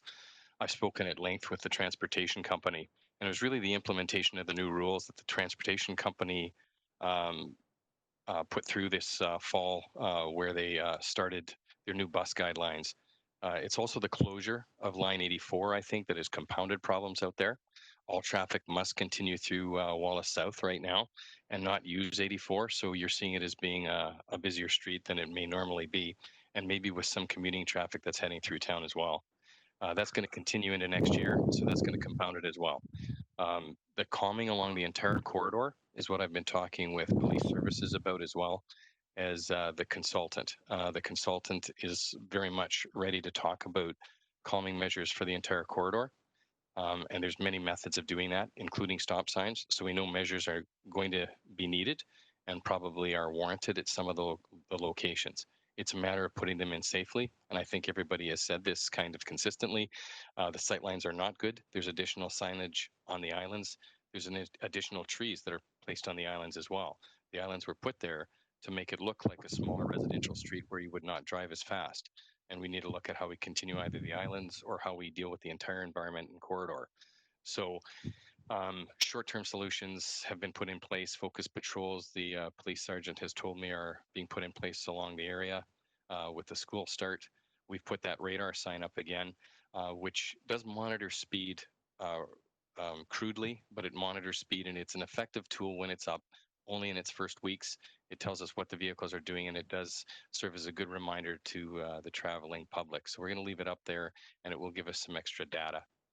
The other reality of the situation is where we place the pedestrian crossover with the school crossing guard. It could only go in one place. It did not service the residents, the 8 families that are on Crotts well, in terms of the distance that they have to walk, and that's been identified. The 14 other families that are heading northbound, it's servicing them well. I looked at midpoints and if it could be moved, and that's something that needs to be looked at and reviewed as part of this process as well. But certainly controls down at Crotts are top of the list. Talked with the consultant twice actually in the last week, and indeed this is top of their list for engagement sessions with councils and other stakeholders to be discussing what we do with it. But I would say again, it's corridor calming, not just at this intersection. It's slowing the cars down as they get to it and as they leave it from both sides. And that's the long range plan, probably coming through in March with some solid ideas. Prior to that, we'll see what we can do in advance with the controls that we can put in place and provide reports shortly. Thank you, Mr. Couch. Councillor Barnes. Thank you, Mayor Kasenberg, and thank you to the delegation as well. My comment really is for just wondering if you are considering overhead crossover lights like what we have on Main Street, and looking at something, to at least get people across safely until we can come up with other measures.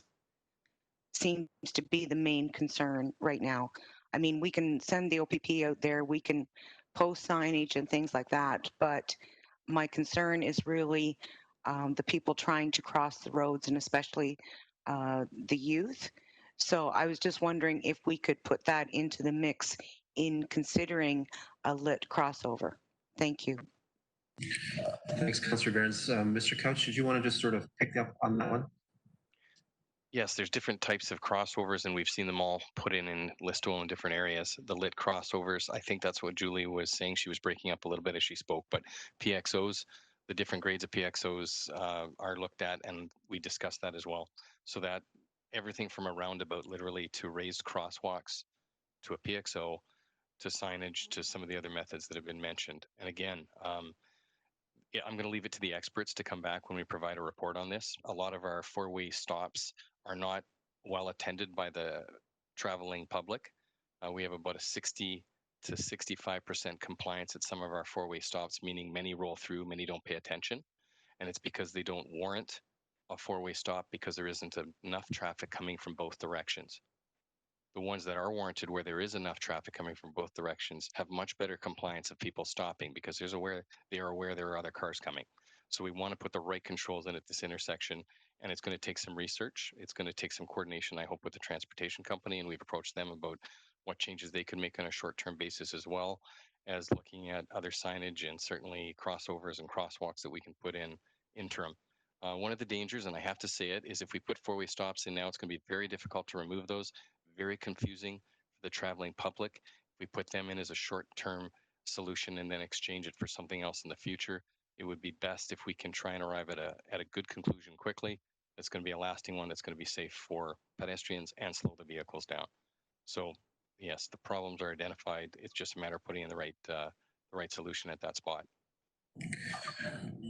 Lyndon, if there is sort of will of council to get something done here, I'm going to ask you sort of an abstract question, and that is, how long will it take given where we are in the year, because, you know, if we talk at all about any construction revisions, it's getting colder and we're getting into the winter season, or it approaches anyway. At least I feel it approaching in my house at night. And so I'm concerned that it will be too easy for us to sort of kick this down the road to spring, and especially in winter weather where things are getting more treacherous on the roads, this could become actually a worse problem if we don't take some action fairly soon. So, I mean, you know, I know it's a very abstract question, probably hard to answer, but like, what's our timeline here?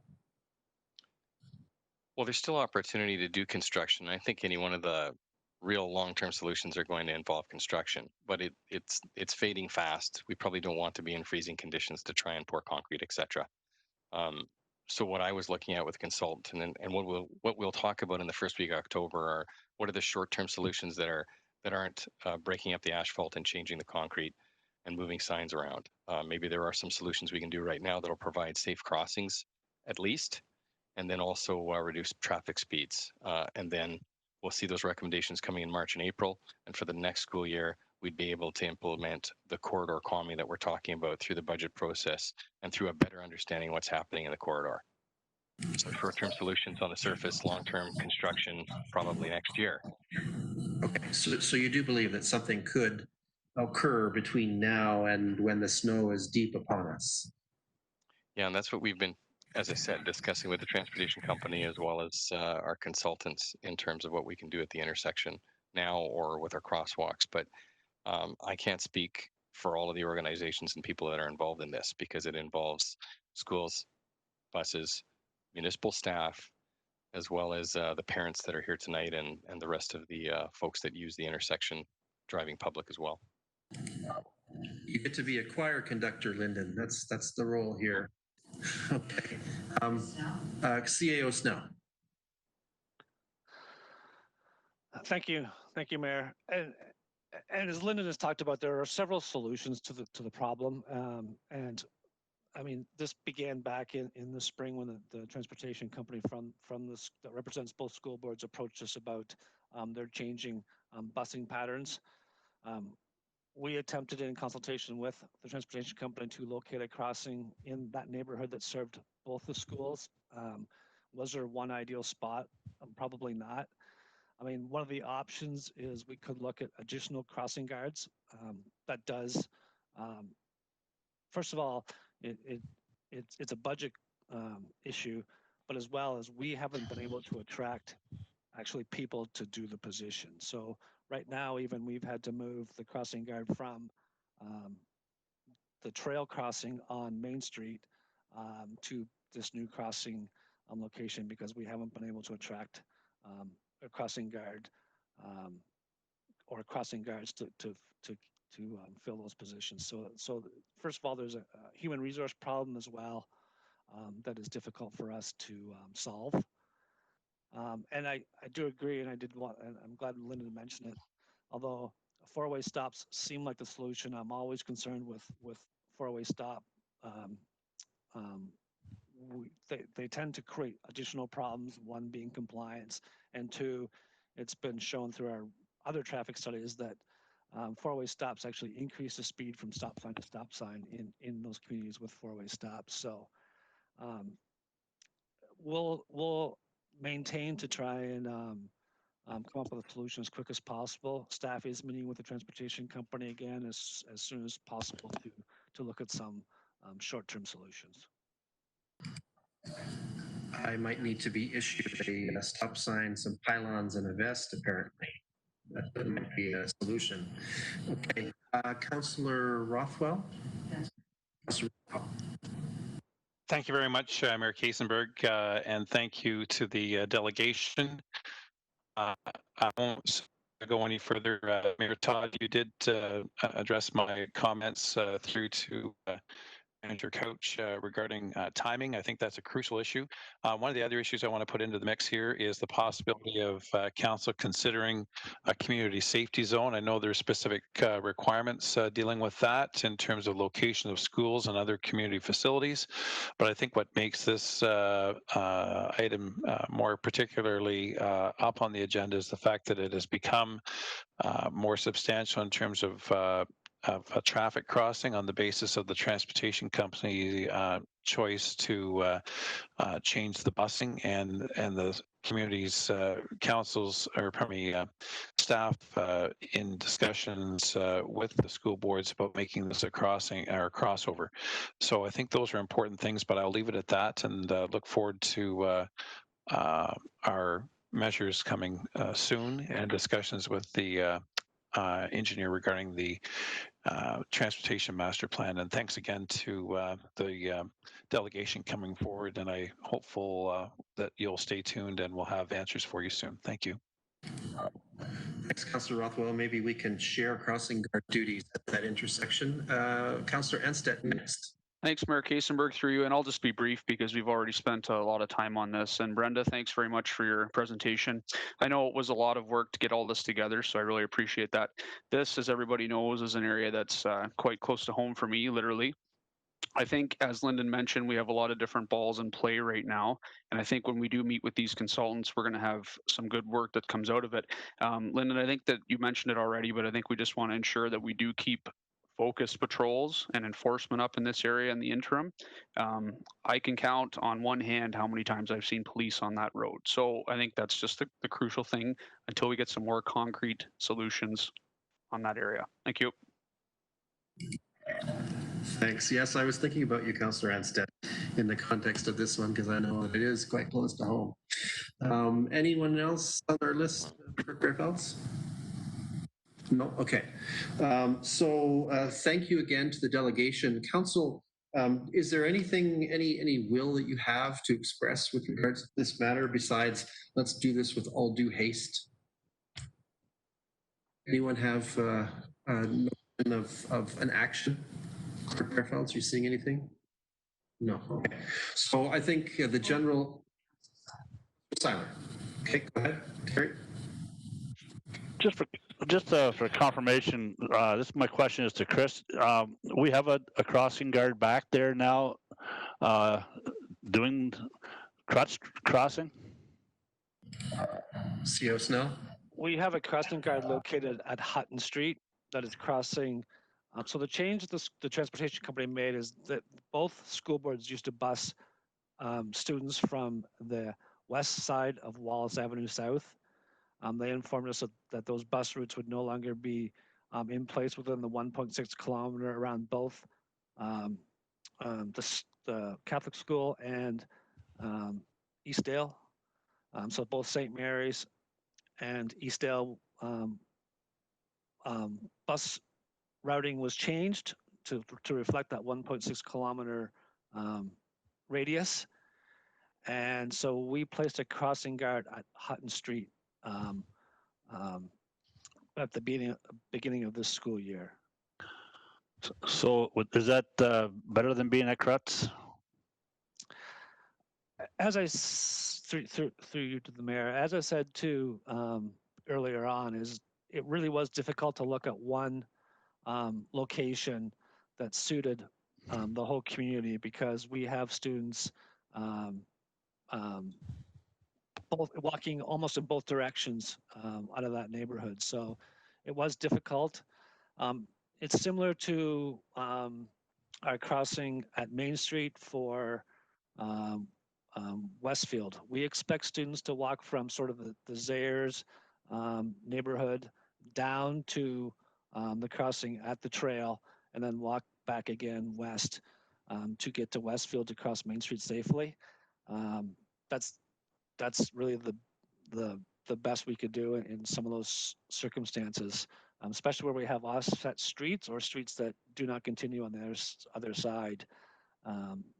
So Hutton and Crotts are sort of the two main fare-throughs of that neighborhood.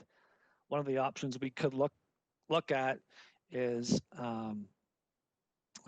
placing an additional crossing guard, but like I said, we've had a huge problem trying to maintain the resources for crossing guard staff. Okay, thank you. Okay, Council, thank you for that. I think, I was acting as voice, but I think, I'll do haste on this one. Ms. Dumont Novotny took note of some of your comments in our chat window.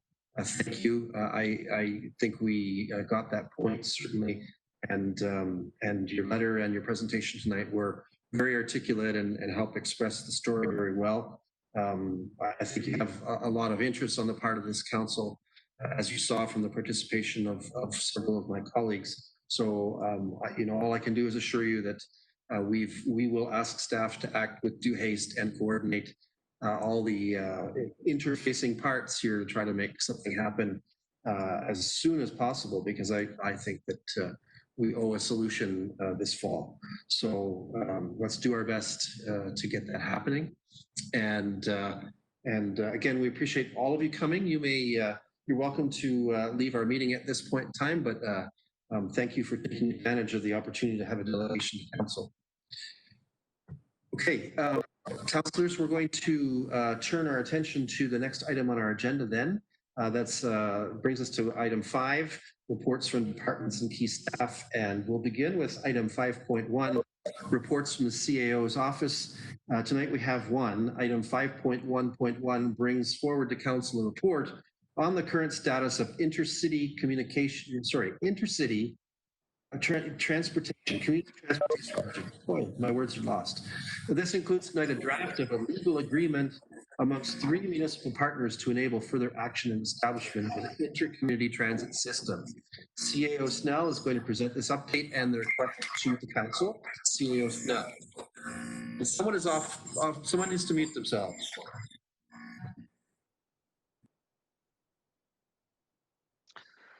Thank you, Mayor. So before council tonight, I do have an update on the community transportation pilot project, as well as really at the beginning of the comment sections where I'll focus some of my comments tonight. So as the mayor said, one of the agreements coming forward is a local partnership agreement with the city of Stratford and the town of St. Mary's for the intercity transportation route, which we are a partner in. I can confirm that the city of Stratford passed the local partnership agreement at their council meeting earlier this afternoon. Looking at the routing and schedules, we're really looking at a 2-step approach to this.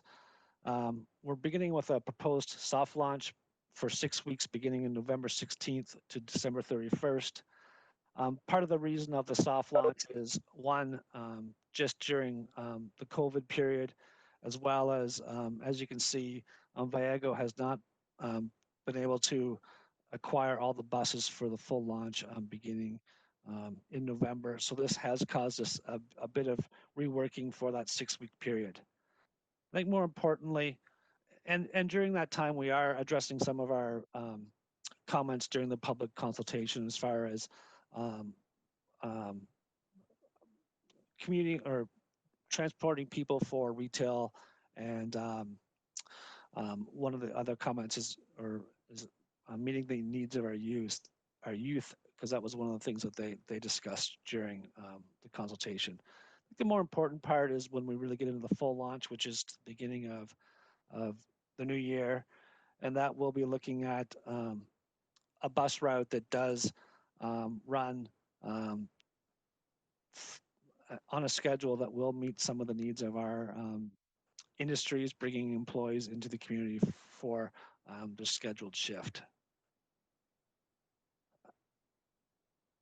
We are working with the County of Perth and branding the inner city along with the inter-county transportation pilot project, so that will be all branded together. And as you can see from the attached poster, we're working with companies like LTI to spread the message and have buy-in from their employees, as well as create ridership through that program.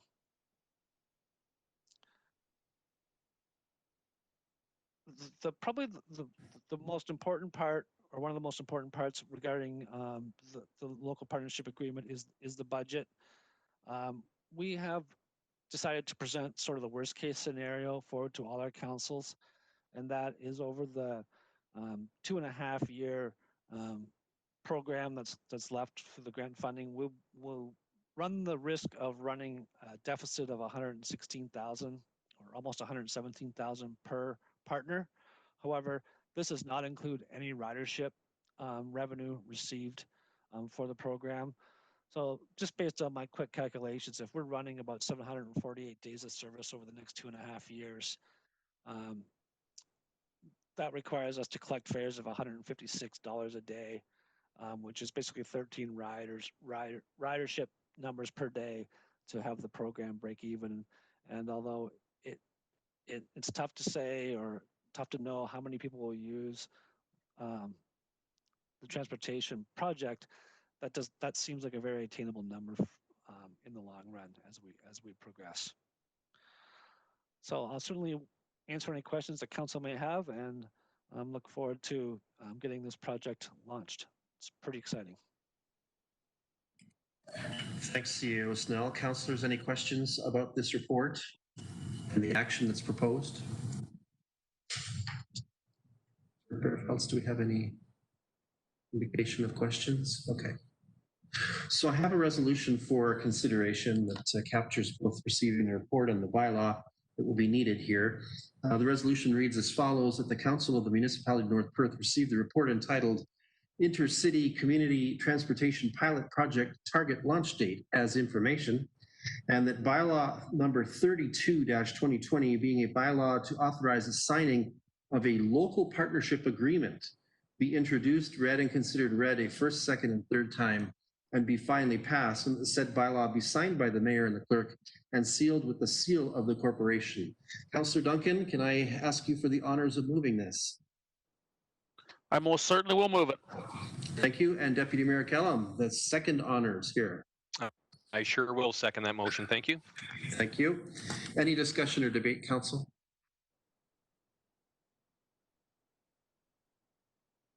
We're not seeing any indication of same, so let's have the vote.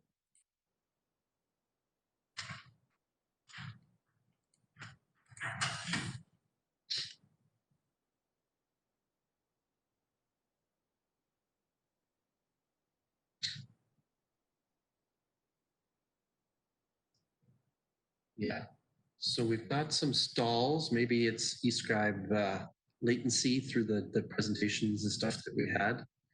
So we may need to call on councillors to see what you say, because we're not receiving some votes. So let's have Councillor Behrens, what say you? I am in favor. Thank you. Councillor Anstedt is declared, so that's not going to happen. Councillor Seiler? Yes, Okay, thank you. And is there anyone else? Councillor Andreessen? Yes, I'm in favor. Thank you. Thank you. So with that, that's carried. Thank you. Let's move on to our next item on the agenda. Next up is item 5.2, and we'll turn immediately to 5.2.1, in which council has provided a report from North Perth planner Sean Yilmaz, which outlines the request for a zoning bylaw amendment related to land on Walton Street, technically in the Wallace ward, but considered to be part of Listowel. I'll ask Mr. Yilmaz to review this proposed matter. Sean, welcome. Hi, yes, thank you.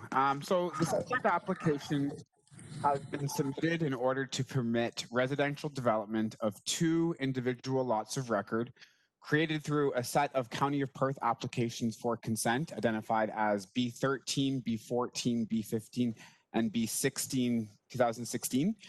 The proposed zoning bylaw amendment will not change the zone classification of the subject lands from the current rural residential zone, or RR-10, but will remove the holding symbol, allowing development to proceed, as I mentioned, on 2 of the 5 lots.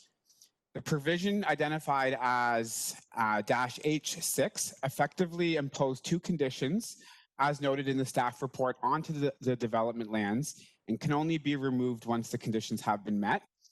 The applicant and the municipality have entered into a consent servicing agreement, and Walton Avenue has been extended the length of the zoned area and opened through bylaw 186/2018, which established this portion of Walton Avenue as a public highway. This application would only apply to the two most southerly lots of the development lands, as it has been determined by the fire department to be it has been determined by the fire department that a more appropriate turning circle will be required at the terminus. It is currently a hammerhead, and if the other lots remain vacant, it will provide sufficient space to maneuver the fire engine. The remaining 3 lots will continue to have the holding provision applied until that has happened. As such, it is staff's recommendation that council approve the application for the removal of the holding symbol by Snapstone Enterprise and South Saugeen Developments Limited. Thank you.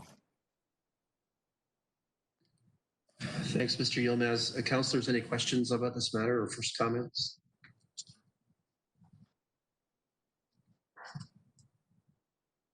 Okay, we're not seeing anything. So, council, we have 2 matters here, a resolution and a bylaw resolution. The first, let's do these in order, that the Council of the Municipality of North Perth approve the application for a zoning bylaw amendment for the removal of a holding symbol by Snapstone Enterprise Limited, South Saugeen Developments Limited, affecting property described as parts 1, 2, 3, and 4 of reference plan 44R 5435, part of Park Lot 7 of Plan Not 290, 8305 and 8309 Walton Avenue, Wallace Ward, in the municipality of North Perth, as the conditions for removal have been met. Can I call on Councillor Richardson to be our mover for that? I'll move that. Thank you. And Councillor Rockwell, you serve as our seconder. I'll second the motion. Thank you very much. Any discussion or debate? Seeing none, let's have that vote.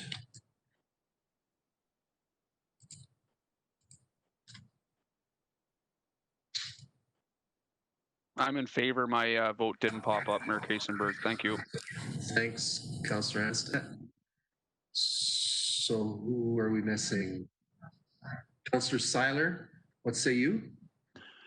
Yes, my screen didn't come up either. I'm in favor. Thank you. So that is carried. Gentlemen, I found that if you go back, if you're using the app, you go back to the home button, reload tonight's meeting, it seems to restore service. So give that a try. All right, and then we have the bylaw resolution, and it reads as follows: that bylaw number 134-2020 being a bylaw to amend the North Perth zoning bylaw number 6-ZB-1999 as amended, be introduced, read, and considered read a first, second, and third time, and be finally passed. That the said bylaw be signed by the mayor and the clerk and sealed with the seal of the corporation. Can I call on Councillor Seiler to be our mover for that?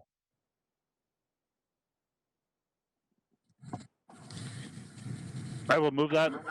Thank you. Councillor Andreessen, will you serve as seconder? Yes, I'll second that motion. Thank you. Thanks. Any discussion or debate? Fairfields, are we seeing anything? Okay, let's have that vote.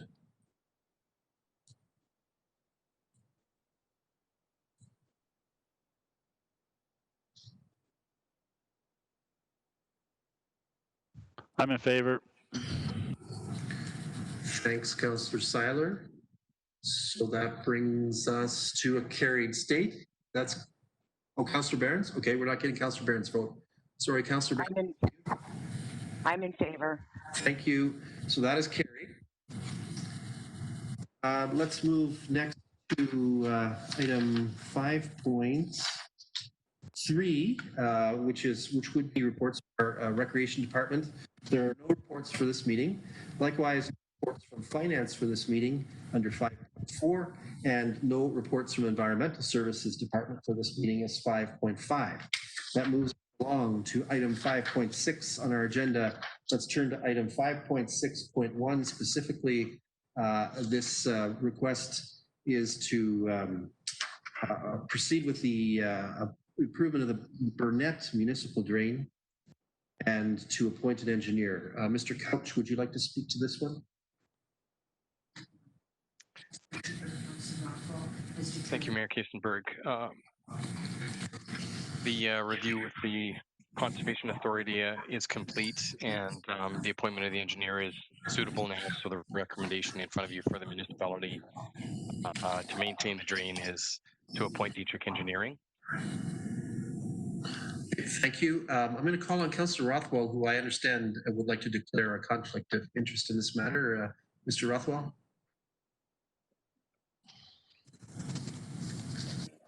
Yes, I'd like to declare I took a close.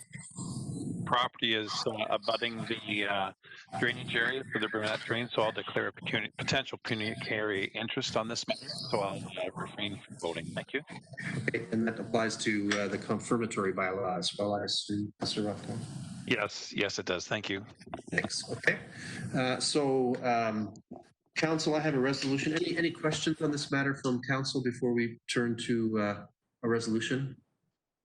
Okay, so I have a resolution that reads as follows, that the Council of the Municipality of North Perth, in accordance with Section 78 of the Drainage Act, appoints Dietrich Engineering to investigate the possible improvements to the Burnett Municipal Drain. Can I call on Councillor Anstett to be our mover for that? Yes, I'll move that. Thank you. And Councillor Behrens, will you serve as our seconder? Yes, I will. Thank you. Any discussion or debate, council? Seeing none, let's have that vote.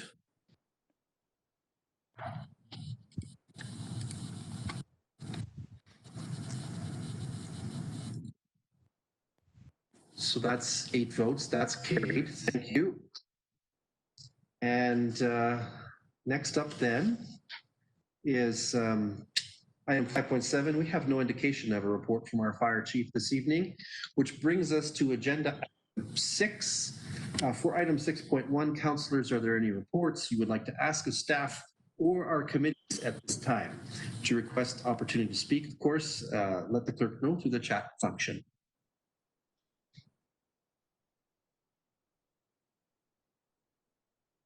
Clerk Fairfelds, anything? So we're seeing no indication of that. We have received no items of correspondence beyond that already shared for council's disposition, which moves us past agenda item 7 to agenda item number 8, which allows council to consider and enact bylaws. For item 8.1, we have for our consideration the draft of a bylaw to provide for a drainage works associated with the Willoughby Municipal Drain. Let me, should I call? Do we need to call on the drainage advice here or?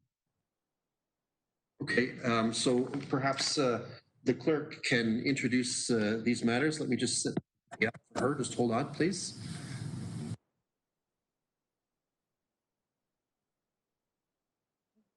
Since provisionally adopting the following 4 bylaws for municipal drains, the process has been followed through with the Drainage Act, and we're now prepared due to the timelines to proceed with the 3rd reading for the Willoughby, Danbrook A and B municipal drain, Inglis municipal drain, and finally the Wallace Concession 4. Thank you, Clerk Behrfelds. Any questions before we address these 4 drainage works? Behrfelds, are you seeing anything? Okay, so let's do these in order. First up, Willoughby. I have a resolution for our consideration that bylaw number 82-2020, being a bylaw to provide for a drainage works Willoughby municipal drain, be introduced, read, and considered read a 3rd time, and be finally passed, and said bylaw be signed by the mayor and the clerk and sealed with the seal of the corporation. Can I call on Councillor Duncan to be our mover for that one? I'll move that. Thank you. And Deputy Mayor Kellum, will you serve as our seconder? Yes, I will second that motion. Thank you. Any discussion or debate on this one? Seeing none, let's have that vote.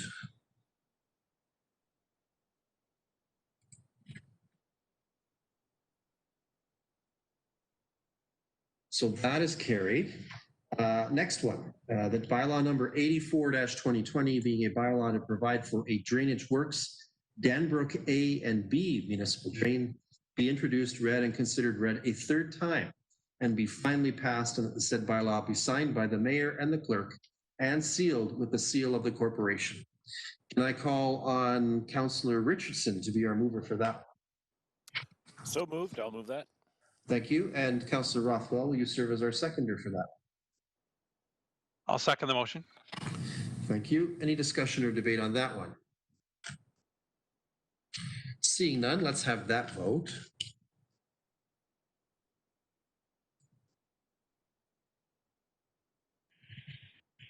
And that is carried. Thank you. Next up is drain number 3 for the night, bylaw number 2020, being a bylaw to provide for a drainage works Inglis municipal drain, be introduced, read, and considered read a third time, and be finally passed, and that the said bylaw be signed by the mayor and the clerk and sealed with the seal of the corporation. Councillor Seiler, will you serve as my mover for this one?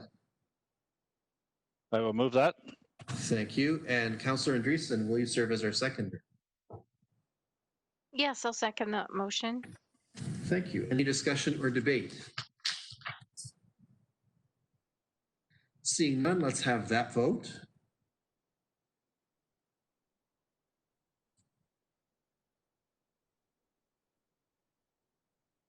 And that's carried. Thank you. And now our last one, last drain for the night, that bylaw number 94-2020 being a bylaw to provide for a drainage works Wallace Concession 4 municipal drain be introduced, read, and considered read a third time, and be finally passed, so that the said bylaw be signed by the mayor and the clerk and sealed with the seal of the corporation.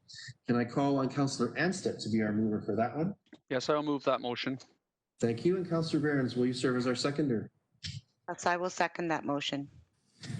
Thank you. Any discussion or debate? Seeing none, let's have that vote.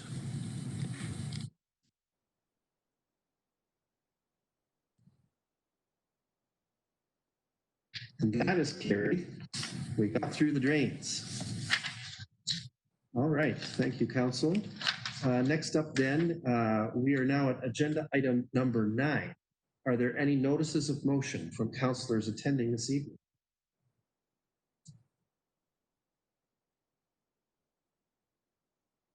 Okay. Clerk Bearfells is not giving any indication of that from the chat window. That brings us to agenda item number 10. For item 10.1, are there any announcements that would be of benefit to our community or that reflect well on North Perth at this time? If you would like to speak, please so indicate in the web chat window. Councillor Andreessen, you're first. Thank you. Through you, Mayor Kaysenberg. I just want to announce that the Listowel Agricultural Society is hosting a community roast beef dinner.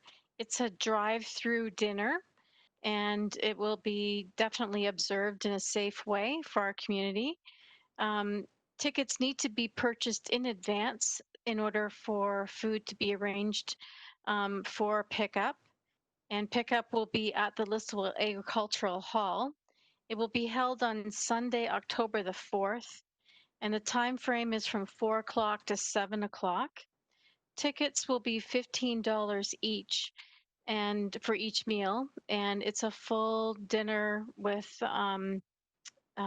dinner rolls and roast beef dinner, vegetables, and dessert. If you are interested in tickets, the number to call is 519-807-4525. I'll put that in the chat as well. And proceeds of this dinner will be going to support our overall expenses for the operations of the Listowel Agricultural Society. It's been a difficult year for our organization, given very limited ways to raise funds. So community support for this would be greatly appreciated. Thank you.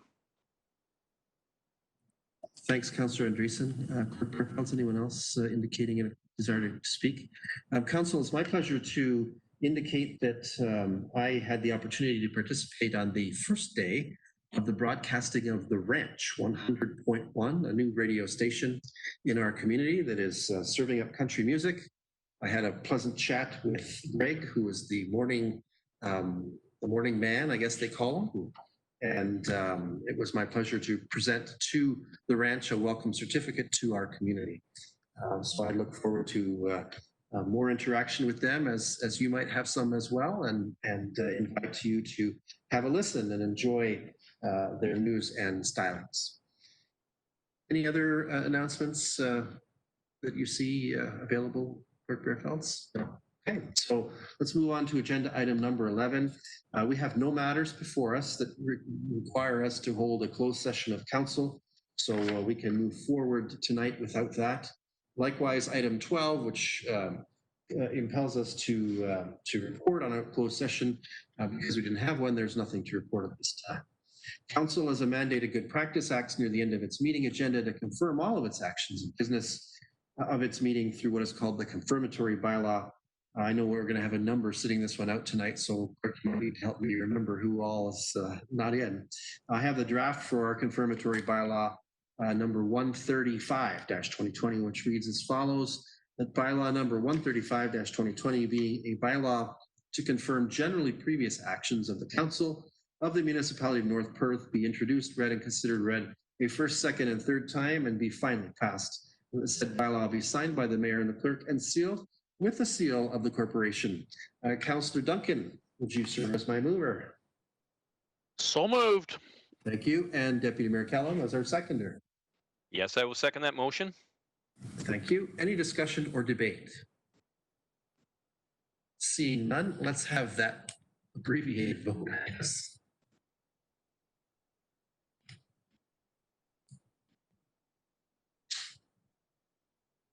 How many votes do we need?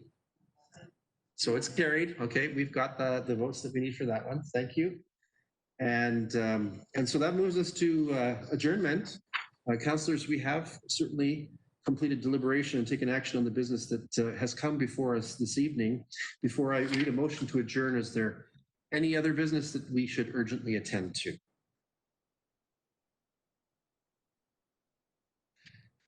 Seeing no indication of same, let me enter the motion to adjourn here, that the council adjourns at 9:06 p.m.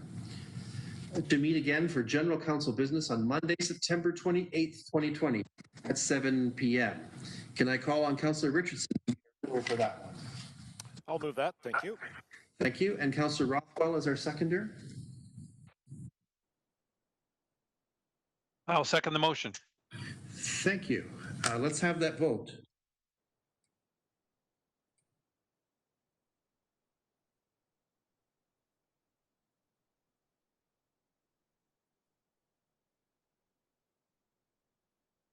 And that is carried. Thank you. This council will meet again in regular council meeting using digitally enabled technologies on Monday, September 28th. We are adjourned. Thank you, council, and all guests and staff. Appreciate your service tonight.